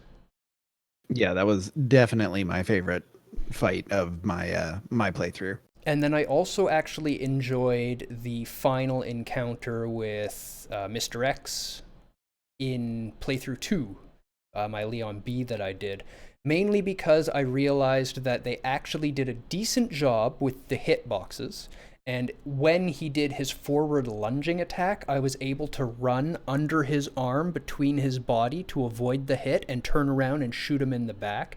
And I felt like there was enough of a skill aspect to this ability to dodge the one hit, and I could only pull it off if I noticed the attack coming, so I had to be watching his character, watch for the animation lead up, run to the right spot during the animation to avoid the attack, to have the time to turn and shoot him, and I felt there was enough skill aspect to that fight to keep me engaged and keep me interested in the fight. But for the rest of the fights, it's just shoot them now, okay. And that was about it. For like, I want to give a shout out again to Resident Evil 7 because I think they did the whole like boss escalation very, very, very well. And it's like much. I know, I'm saying, but like it's one of those things where like when you play through the game, like the bosses are just like you're like holy shit, like especially when you know what one's coming up, you're like oh my god. So like Capcom knows how to do it because that game came out before. So it's like it's something that could have been done better. They definitely know how to do it better, but I guess maybe could have just been restricted to just keeping it still true to the original, which I still appreciate. But it's like kind of that hard balance of like having a full change remake to the style of 7 could have been really nice to have too. But I'm glad that we have the actual 7 standalone. Yeah. I mean, there's no such thing as a boss in 7 where you're like, is this a boss? And there's skill checks to the whole thing. So yeah, I love it. Perfect change to the system. And really, let's break it down. That's what's missing in bosses in this game is skill. There's very, very, very little skill involved to the boss. It's knowing where to stand and when to shoot, and that's it. Like feels more like playing DPS in an MMO than it does playing a shooter. Yeah, we want it to be more like tanking. Or like the whole thing, bit of everything. Yeah, like I was saying before when we were talking about bosses and good boss design. A good boss design should test all of the skills that you've developed in the game. However, the only skill we've really developed in the game is running and shooting, so that's basically what you do in the bosses. There are some puzzles, so maybe, throwing in some puzzles to the boss room might have been a nice change, since their puzzles are such a highlight. Having to run around and avoid the boss, knowing you can't shoot it, having the ability to shoot it to stun it and cause little bits of damage, and then the interactive environment damage with a little bit of a puzzle element to it, I think would have made really engaging and interesting bosses. I just want to expand on that quickly. Because you brought up puzzles, and it's a good thing. So I just recently beat Revelations 2 because they released that on Switch, and it's a decent game, not of course as good as this remake or anything. But the one thing they do have in that game is a lot of puzzles and like puzzle boxes they have, and they do them in certain areas where there's combat, and they're in areas where you can't go back to get them. And it was a kind of a really neat design thing I ran into where it's like you see the box. Like one scenario is it's a co-op game, so I was playing with our other brother, and my character was up in the rafters. I had to we got in a room, the door closed behind us, and these Iron Maiden things with razor blades are spinning and kind of coming at us, but very slowly. And what you had to do is the co-op mechanic. I got lifted up to the next level, and I can go over the wall to turn the thing off. But when I'm up there was a puzzle box, and I'm like, oh shit, there's loot and gear and upgrades in that box. But also my buddy's in the room with things spinning to die on. But if I jump down, I can't get back up to get there. So it's kind of like, is my skill good enough to unlock this box to get it? And at that time, I think I just jumped down and didn't do it, right? Because I'm like, it's under that pressure. But it'd be cool to also put that in a bit of a boss fight where it's like, yeah, if you can do this puzzle fast enough and quick enough while he's actually coming at you, maybe that does a bunch of damage to him and kind of a reward for having that skill check as well. Even just the loot provided is a pretty good reward as long as they make it good. And no, QuickTime events are not what I'm talking about. I'm not a big QuickTime event fan. I don't think that would. I think King Spoom is being sarcastic. He just dropped his kappa. Don't worry, I'll get it for you. There we go. Yeah, no. Just in case, QuickTime events aren't really skill checks. It's just push the button. Yeah, Especially when they don't track whether or not you press the right or the wrong button, and they only care if you press. Yeah, I love that one. Which game was that we were just looking at? RE4, yes. There's in the QuickTime events in RE4, they don't check for incorrect button presses. They only checked for correct button presses. So you can just hit all the buttons like this and succeed every time. I didn't know that, and that's hilarious. That makes so much sense, though. You panic and like, why is it better when I panic? Yeah, that's Yeah, a lovely ad.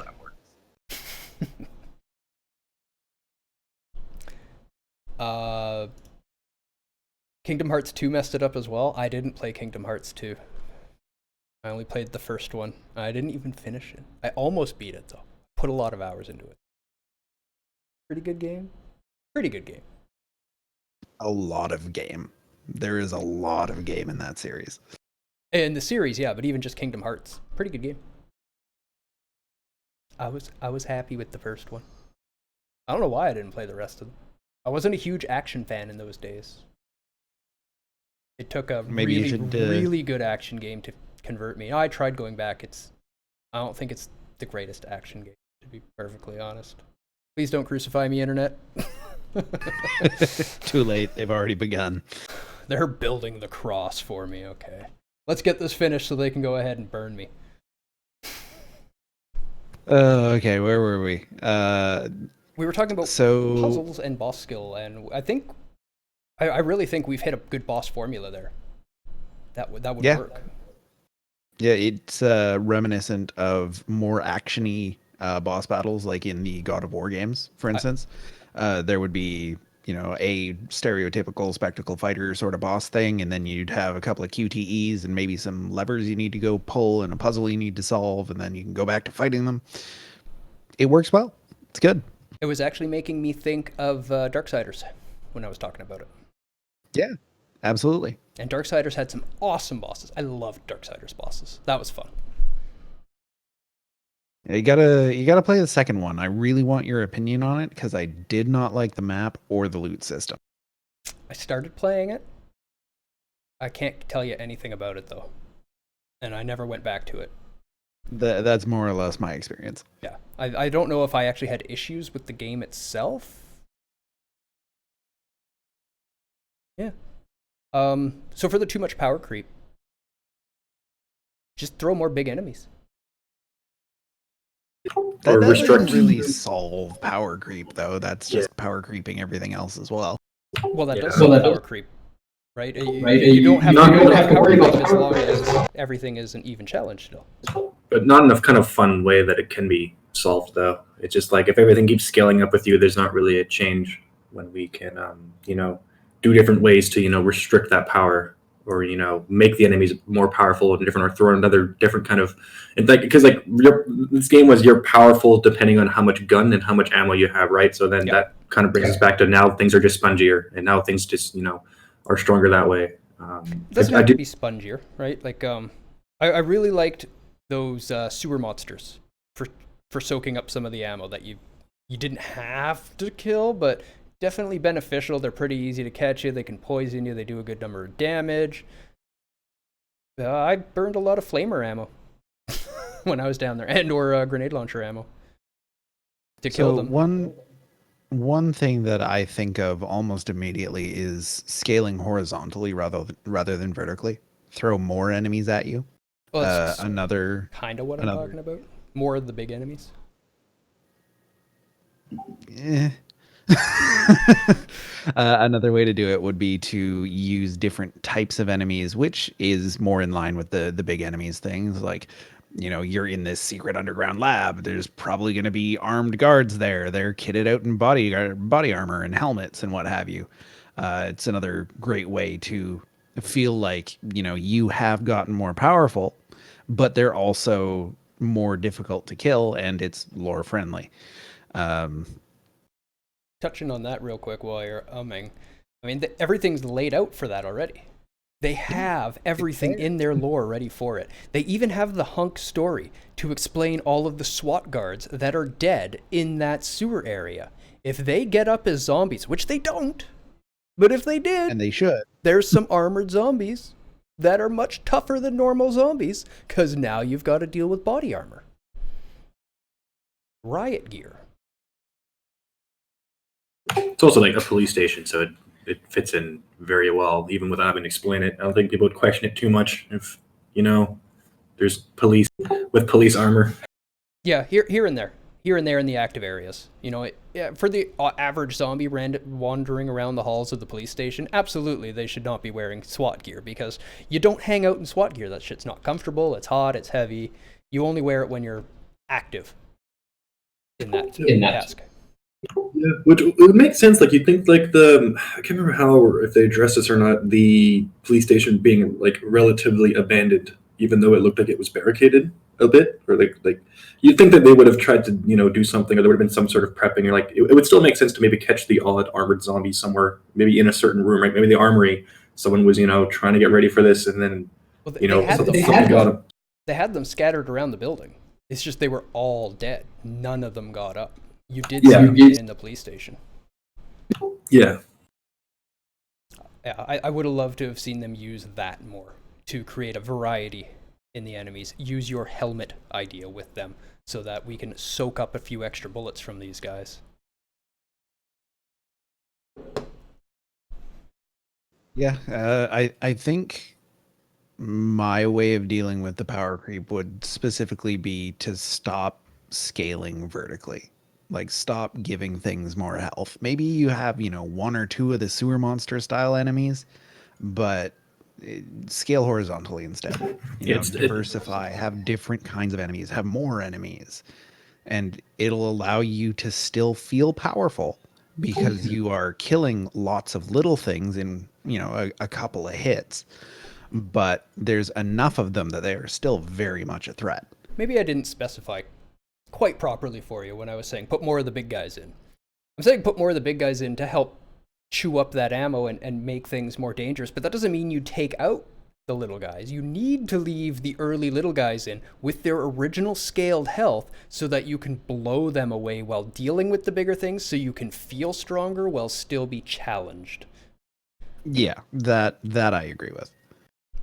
Yeah, no, I was never saying take out those initial zombies, and you know what? By the time you get there, it should just be headshot, headshot, headshot. They're going down. You've dealt with enough zombies before. I mean, honestly, at this point, Leon or Claire, it doesn't matter who you are the zombie-killing authority, basically, at this point. Nobody else has killed more than you. You should be able to kill them pretty quickly. However, big crazy sewer monsters and giant mutant alligators, that's a different story. That might take a few bullets. Yep. Or apparently a slight jog and a single bullet. Yeah. Yeah, I hated that alligator event. It was terrible. It really was. And the whole pattern is dodge left, dodge right, dodge left, win. Could have been a really cool boss. It really could have been. Could have been amazing. I mean, we could just go off on all sorts of creative ways to do this thing, but at the end of the day, you shoot a flammable tank, which, by the way, flammable tanks don't explode when you shoot them. Games can stop doing that anytime now. Yeah, but it's fun. It is fun, but let's use things that actually explode. Or, have you whip out your grenade launcher instead. Yeah, see, grenades are things that actually explode. I mean, you hit a propane tank with a grenade launcher, there's going to be enough incendiary stuff coming out of that tank to hit your stoichiometric ratio, and then you get a big boom. No, it would probably just burn up whatever in the thing, and it would add some to the actual heat, but it wouldn't increase the actual explosion. Red barrels? Yeah, well, I mean, red barrels are always explosive. That's why we don't keep red barrels lying around on the street, right? Yeah, you gotta have the blue ones. And can they please update when you shoot C4, it blows up, because that's also inaccurate. C4 doesn't blow up in this game when you shoot it. You have to go and find a detonator and put a battery in the detonator for it to work. So it's actually pretty accurate. Which is accurate. Yep. Yep. C4 only explodes through electrical charge. You can't even burn it. In fact, they use it to burn and cook food in the field sometimes because it burns hot and slow. Yeah, exactly, board. Suppressors do not make guns silent, and please stop making suppressors make guns deal less damage. That's not how this works. They do actually slow down bullet speed. Yeah, it slows down your muzzle velocity, but it makes it more accurate, and like the difference in muzzle velocity is not that significant. Yeah, muzzle velocity unfortunately doesn't care when it hits flesh. Yeah, and like their damage scaling is like way out of there when it's like now it takes twice as much bullets usually when you put a suppressor on for these kind of games. And also like one thing I find that it would be frustrating, but when the games never really deal with is the whole like you can't just infinitely shoot through a suppressor. Those things have a very short lifespan. Yep. Well, The springs wear out. longer based on how good they are, but still a fixed lifespan. Yep. Yeah. They look interesting. Have you ever actually seen a silencer, like a real one? Look down it. Yeah, you can see the dissected ones and stuff like that. I've seen quite a few, and there's videos of people doing the ones that you can. Well, you can print them. Some people will print them, and the designs that are like actually in them, and they look really cool. As well as like what happens when you shoot it. You know, the through its lifespan, how like where the cracks happen and where the stuff breaks, and now like the air can get out, and it's loud again. Interesting. I just found one in my buddy's house.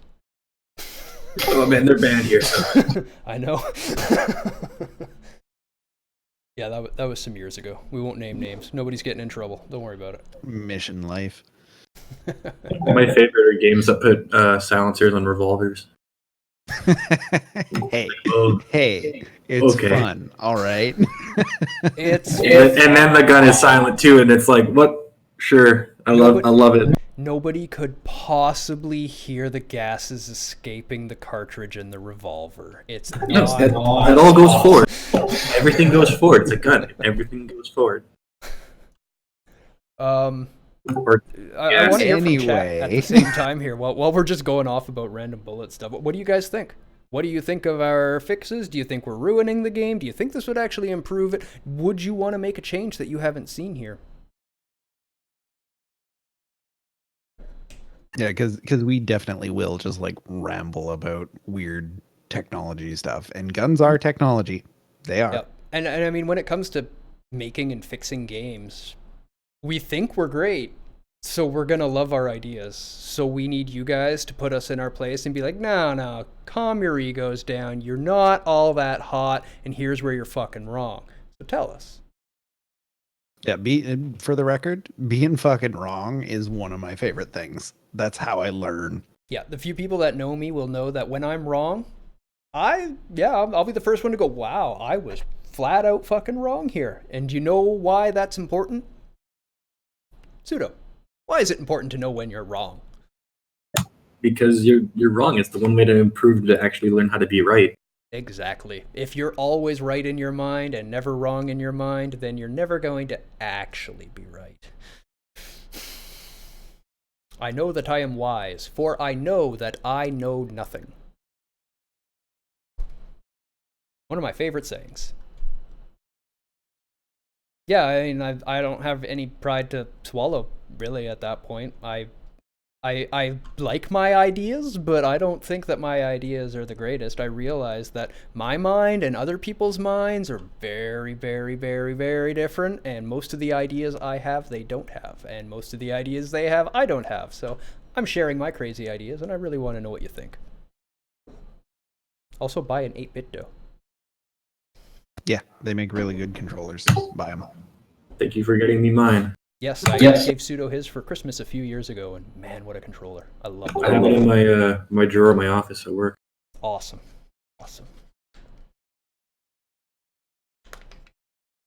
Well, I think we have actually tackled most of the issues that we laid out for RE2.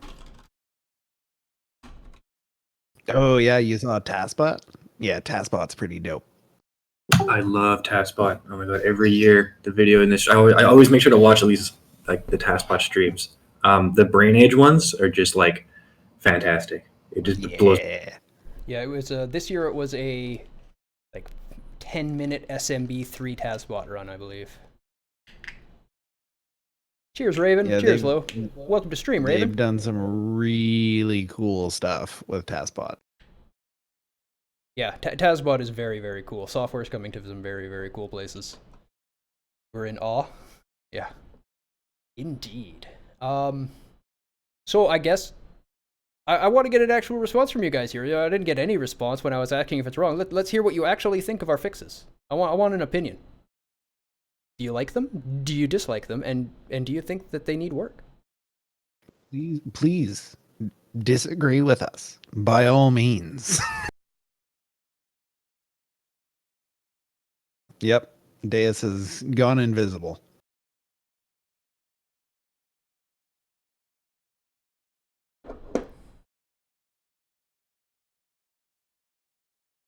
I'm scrolling up our conversation because I know we had laid out another game to talk about and some other stuff, but all I see is memes about how lens flare is stupid.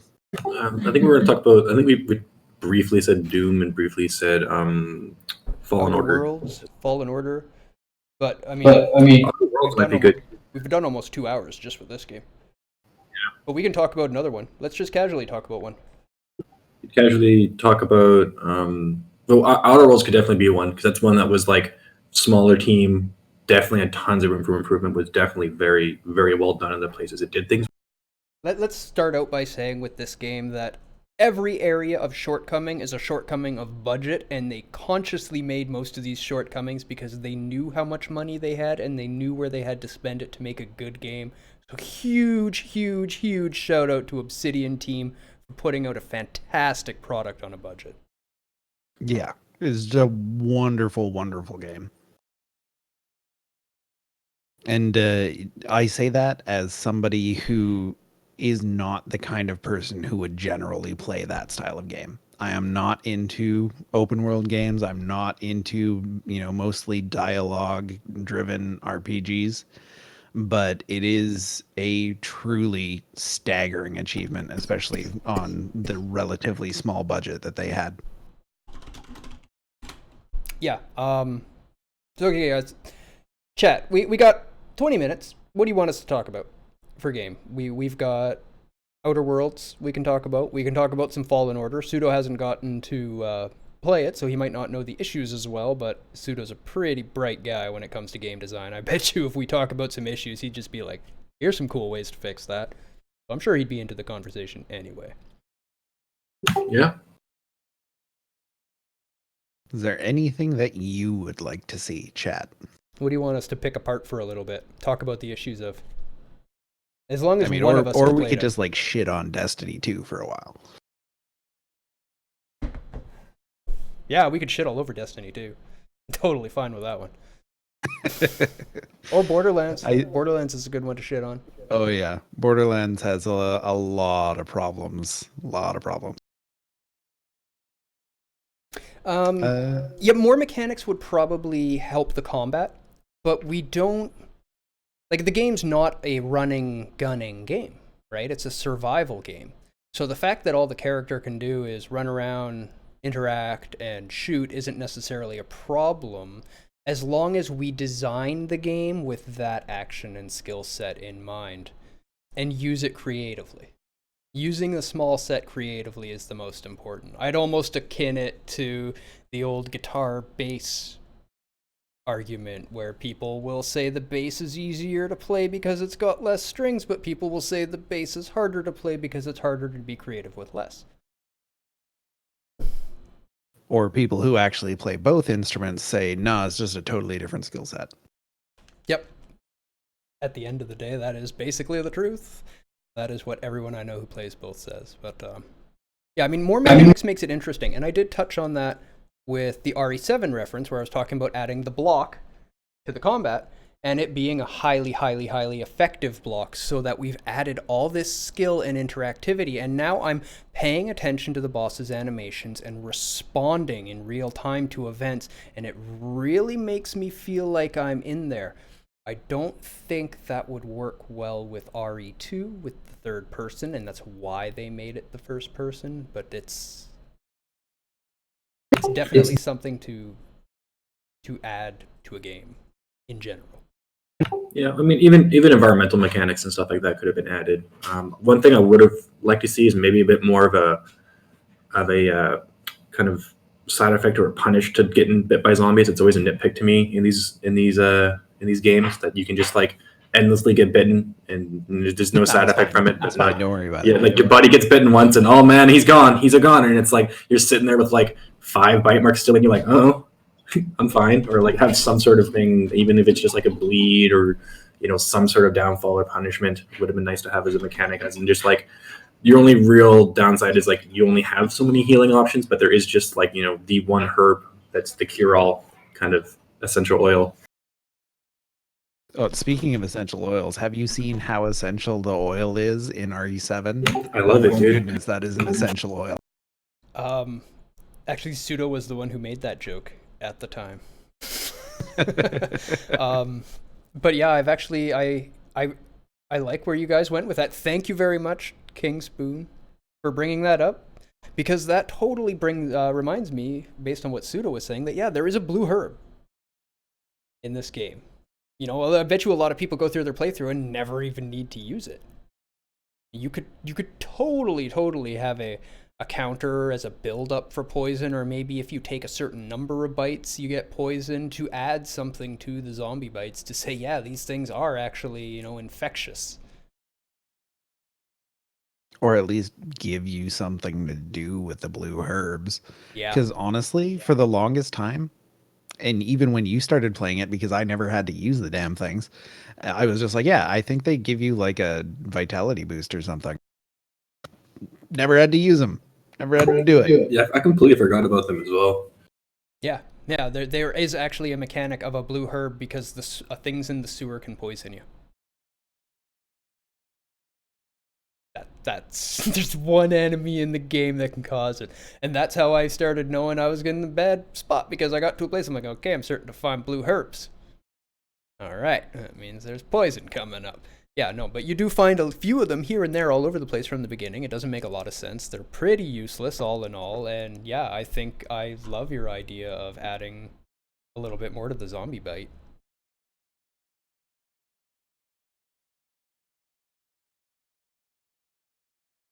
I think we did it. Yeah. I think we fixed the RE2 remake. Yeah, although King Spoon, on my note of saying it doesn't really need more than move and shoot, I think a little bit of a shimmy sidestep would be a wonderful add. But it would be a little less pure to the original RE2. I guess we're really looking at fixing RE2. We're not looking at fixing RE2. Yeah, as I was saying hard before, it's like there's so much stuff that we could have done differently, but they are still restricted into keeping it an RE2 game. So let's not look at RE2. We'll even change the title there. We're looking at RE2. Not the remake particularly. This is because their mechanics are really the same. Things were simplified a lot in the original one. That's just because they didn't have the power. Well, and like we said at the beginning of the stream, this was an excellent remake. Yeah, we loved the game. We loved the game, and it's perfect as a remake. It is exactly what a remake should be. It blew away my expectations. It did like the nice balance of modernizing it, like a modern retelling. We don't have the. I think if they used the original controls, this game would have like the original fans would have still loved it, but I mean, it wouldn't have had the reception it would for the general community. No, it as it would have. I'm gonna be honest. I wouldn't have played it with the tank controls. I would have just been like, nope, I'm done. Game was great. Made my ass pass out. Yeah, Resident Evil. All the Resident Evils we've played so far have done that to you a couple times. So props to Capcom. I mean, you've made some masterpieces here. They truly are some horror quality pieces. Play 4. Please play Resident Evil 4. Yeah, man. I will You've got the power. Do a co-op RE5 run with you as well. Yeah, I'm down. We're just gonna become an RE channel now. Maybe. Next week we'll analyze something else RE. No, I'm not actually. We haven't even talked about next week, have we? No, we haven't. That's how much planning goes into these. We figured out what we were gonna do today yesterday. Although to be fair, we did plan ahead for the options menu stream. We had been thinking about that idea for quite some time. Yeah. The options one was some days and days of work.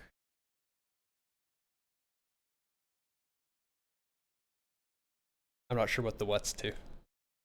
And I'm waiting for the rest of that message. The suspense. Top 3 and bottom 3 genres personally.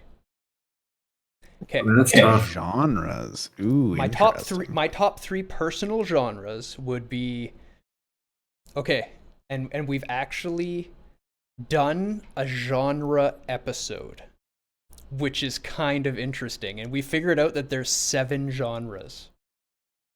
So you've asked us to rank them top 3 and bottom 3, and I don't even know if we can remember what the genres are.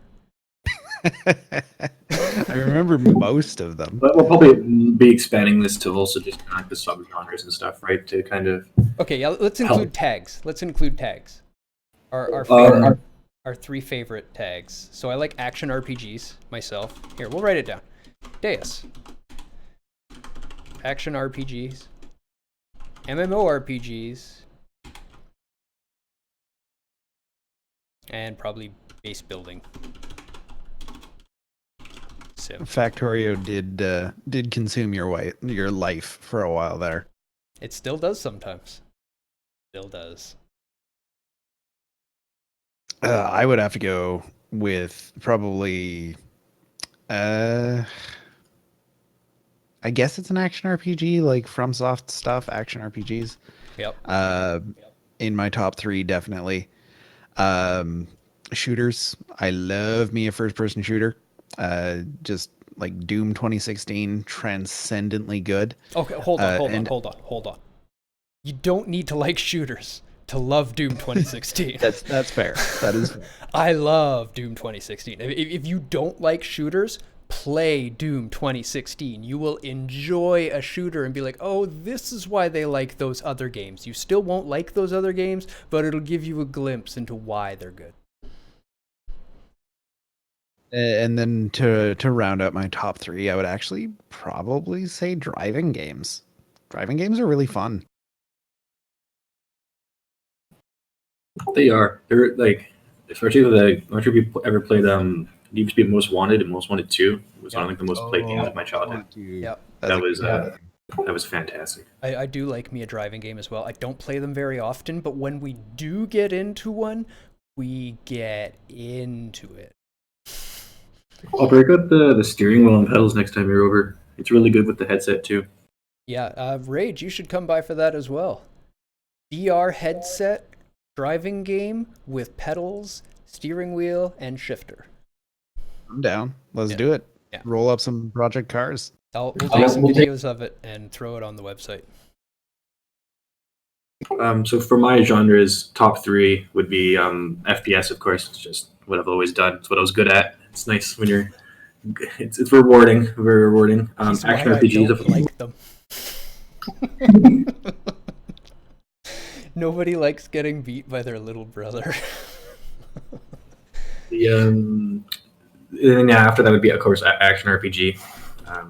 Solid, the genre as well. And then after that would be simulation and sandbox.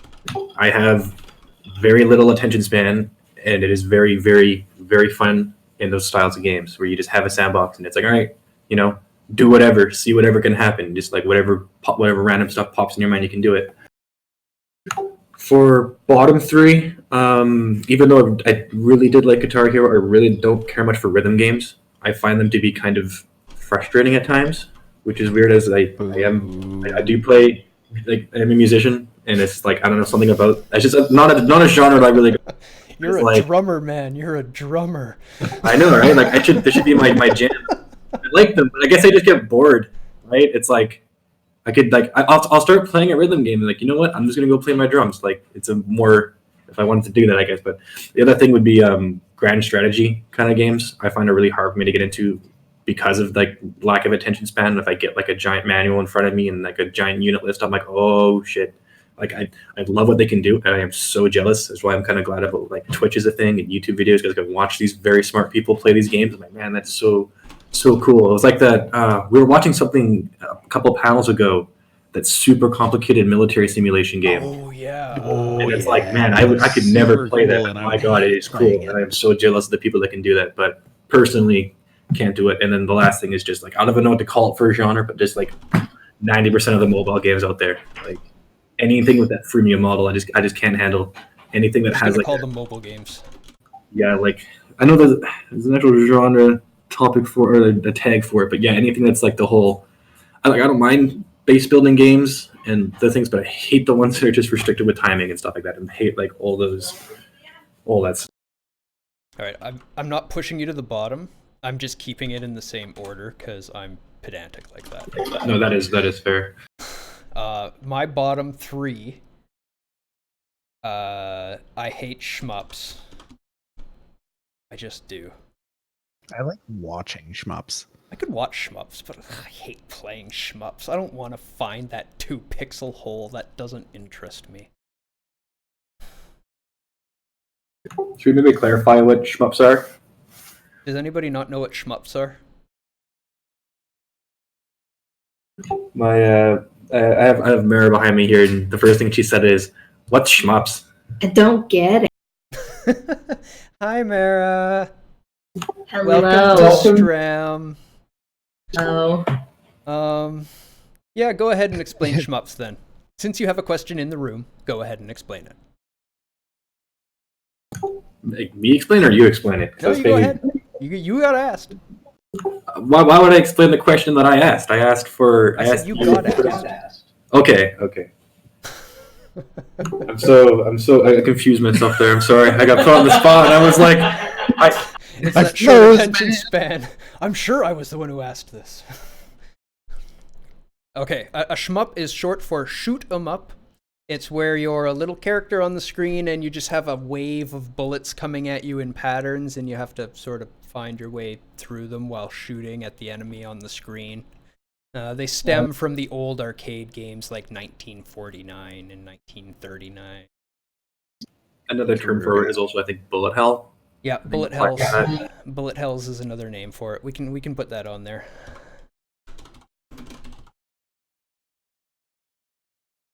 What else do I hate? I hate fighting games. Never been my jam. It's another genre that I like because I liked Mortal Kombat, but I always sucked at them, so it's hard to really, play it too much because you have to play it with someone and then if they know how to play the game, it's kind of you're just getting mopped all the time, and it's like, damn it, it's not a funny. That's how it ended up with FPS for me. Exactly that. Actually, fighting games as well. At least there's co-op FPS games now, which is nice. I had a buddy of mine that was into fighting games, and the new Tekken came out, and I bought it right away, and I played it for a week, finished the game multiple times, went through all the tutorials, learned all the combos, came over to his house, said, "Hey, have you had a chance to play this yet?" He's like, "No." I was like, "Oh, I just got it. Let's go play it." Fucking clean the floor with me over and over. I don't think I beat him one round. Stop playing fighting games. I had a very similar experience when I was learning Street Fighter. One of my buddies was a highly competitive Street Fighter player, and I just lost for like 6 to 8 months. That's just how that worked. But now I'm pretty decent at fighting. Was he actually helping you get better, like telling you why you're losing? Yes, that did make a big difference. Okay, because we were in high school, like 14 years old, and he was laughing at me the whole time. Oh, so my least favorite tags and genres. The first thing that pops to mind is anything with open world in it. Just like anything with that tag on it, 99% of the time it's going to be just open and empty and stupid. Let me play the video game, please. If you're going to say, okay, go do whatever you want, I'm going to go play StarCraft or I'm going to go play Doom. Like, give me a game to play. What do I want to do? I want to play a good game. You do have to get through the opening to Horizon Zero Dawn. It's the best paced and spaced open world game I've ever played. And it's really pretty, and it's all this really cool graphics. Get through the opening to where you actually can run around and go find like a big robot that you can just take on right away with a skill of just dodge and poke, you'll enjoy it. Meh, we'll see. I am intending to replay that game. I did start it a couple of times. I'm intending to replay it. I know it's good. Um, Yes, so exactly. another one I don't like. Probably.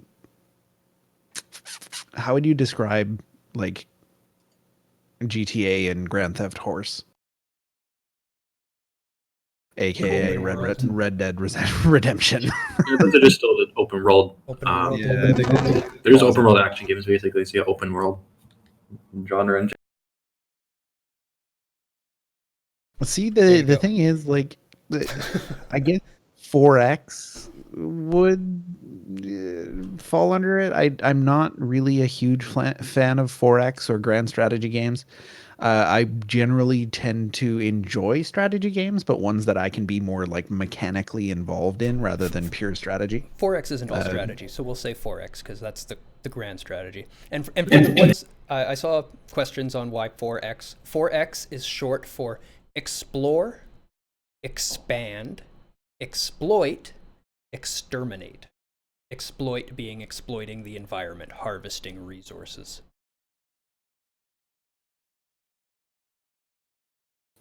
I've come to the conclusion that I really don't think about things that I don't like very much very often. yeah. Yeah, I tend to focus on the things I do like as well. It's a far better use of my time, but and it took me a little bit to think of it, but I hate point and click games. They don't do anything for me. You see, I can even get into a point and click game. I can get into that. And like I love rhythm games. So I don't know. And I'm still waiting. Well, I guess MMORPGs would be one of my least liked genres, but I think that's only because I haven't really found one that is that good. Yeah, you've And never found a I'm good waiting one. on I'm waiting on that one that you've backed to come out so that we can play it together. Yeah, some people love point and click games, and some of them are super creatively done and original and unique, and they bore the ever living piss out of me. I'm sorry. Random bit of trivia. The first game I ever actually played was a point and click. It was the I can't remember the name of it now. Monkey Island? No, it was a claymation style of game. I think it had a different name back then. I think it's not the Other World. Because I know we had a Monkey Island disc kicking around in the computer room. It wasn't Otherworld. It was I have to come back with this. Can't believe I forgot. I was just looking at it the other day because I was talking to someone about it. No, that was an actual No, control. it was made by DreamWorks too, which is the strange thing. Give me 1 second. I'll actually find it. Interesting. So Who's got a prize for us? It was animated with like claymation point click. I think it was the Neverhood. The Neverhood. Neverhood. It was the first game I ever played, at least my earliest memory, and I was very young when I played that too. Hey Cartube, if you like old like PS2 games, he plays like all of them, and on Fridays he specializes in the bad ones that you can finish in like 2 or 3 hours. It's highly entertaining. Check out Cartube. What was the name of that one? I wanted to pull some of that up. The Neverhood. It took me years to find it. I remember that the intro of that game, when you're in this room and there's a bunch of like, not hooks, but there's something in the ceiling you can pull, and like that was one of my earliest memories. I remember playing on my old like my original, the first computer I had and stuff too. And I was so stoked when eventually I found it. I saw like the character, and like all of a sudden like the most nostalgia I've ever had. Yeah, this room here that's on the stream right now. That's like one of the first rooms, and that was like my earliest memory. That's so cool. I love that animation style. That is so dope. Yeah, that's not your typical older game. There's been some work into that. Oh, and it goes into like a mist style when you're traveling. Cool. No wonder you love games. You had stuff like this. Yeah, it was the first game I ever played. This is my intro to gaming. I was very young, and it's of course very easy because some people will play games and mechanics can be very hard, right? And it can really turn people off. But I think I was lucky that I would have been like 4 or 5, or even younger maybe playing this. And yeah, I think it was just enough that those kid that age can just click things and explore the world. That was very very kind of kid friendly. It's all claymation and stuff like that. I'm guessing you didn't get this far then. Maybe not. You never know, right? I don't have. I just remember the first room and moving around and stuff like that. Puzzles probably would have been too much for my brain at the time. But yeah, as I say, the little tidbit of trivia. This was the first game I ever played. I am That's very cool. entranced by this art style. Yeah. I think they just released a remake actually, like a year or two ago. That's why I found it, because someone either remade it or made a sequel, and it popped up on Steam, and I so much nostalgia just shut down like my back of my neck. I didn't know what was happening. Like, why is this so familiar to me? Like, what is it? And it clicked in my head. I'm like, oh my god, it's the game. It's my white whale. I love the way you describe it. It's a pretty intense puzzle. Yeah. I definitely wouldn't have done that. But maybe this person also just doesn't know what they're doing, and they're just like randomly spamming through it, hoping for the best. Just I could flailing. see the I don't image know. that they were working towards for quite a while, and it was quite a few moves to get there. Very, very cool. And oh yeah, the remake is Army Krog, I think. Army Krog? Or I'll just post it in the Discord. I can't read. Yeah. So go to our Discord. If you're not already on the Discord, go ahead and join the Discord. We always post little things. I'm still building it out. It's rather new, but I've got a spot for good news. So if you've got any good news, send it to us. We'll happily post it in good news spot. If I find any good news, just good world news even, I'll post it all there. I don't like bad news, so I'm focusing on the good news. We don't need to hear about murder and more. Let's get some good news going. We've got a spot for Game Tech in there, and live announcements and talking about what's going to happen on the panel. Join us there. Go ahead and follow if you haven't already. Hope you've enjoyed Games by Design. Sounds good. Excellent, Lo. Yeah, I hope you've enjoyed this evening's panel. It's been a fun one. We'll have the next panel topic posted as... Whoa, fingers, okay. I realized what my last disliked tag would be: walking sims. But GOG has a 90% off walking sim sale right now. Good. I got the email and I was like, oh no. They okay. cannot have 90% less of my not money. Yeah. I'll totally do a chill stream tonight. I'm down. I'm not doing anything else. I think I might order some dinner, have something tasty, and we'll start with a little bit of Slay the Spire, because Slay the Spire is awesome. We'll do a couple daily climbs, and then because we have new chill day games, we're obligated to get to them. So the newest, or the oldest one that has not been played is Mountain Blade Warband. Let's check that out. We can name the Warband people after people in the chat, and we'll see who lives. Was that Pseudo? I love that game. Warband, it's probably one of my top hours in Steam. Oh wow, right on. Yeah, that one's courtesy of I'm Boards72. Thank you very much. He added that to the list. We're going to be playing it. Yeah. I guess there's no more fingers. I can do the intro, the outro. The outro. Yeah, now the appropriate time for the outro. Okay, so thank you very much for joining Games by Design this evening. I hope you've had fun with it. We had a lot of fun analyzing the game. A beautiful game, not a lot to change, but I think it could have been that much better if they had. Looking forward to future content. There is more coming every Saturday. So yeah, have a great evening. May all your shots be headshots. I am Deus. I am Rage. And I'm Pseudo. And I will be back shortly with a chill stream for the rest of the evening.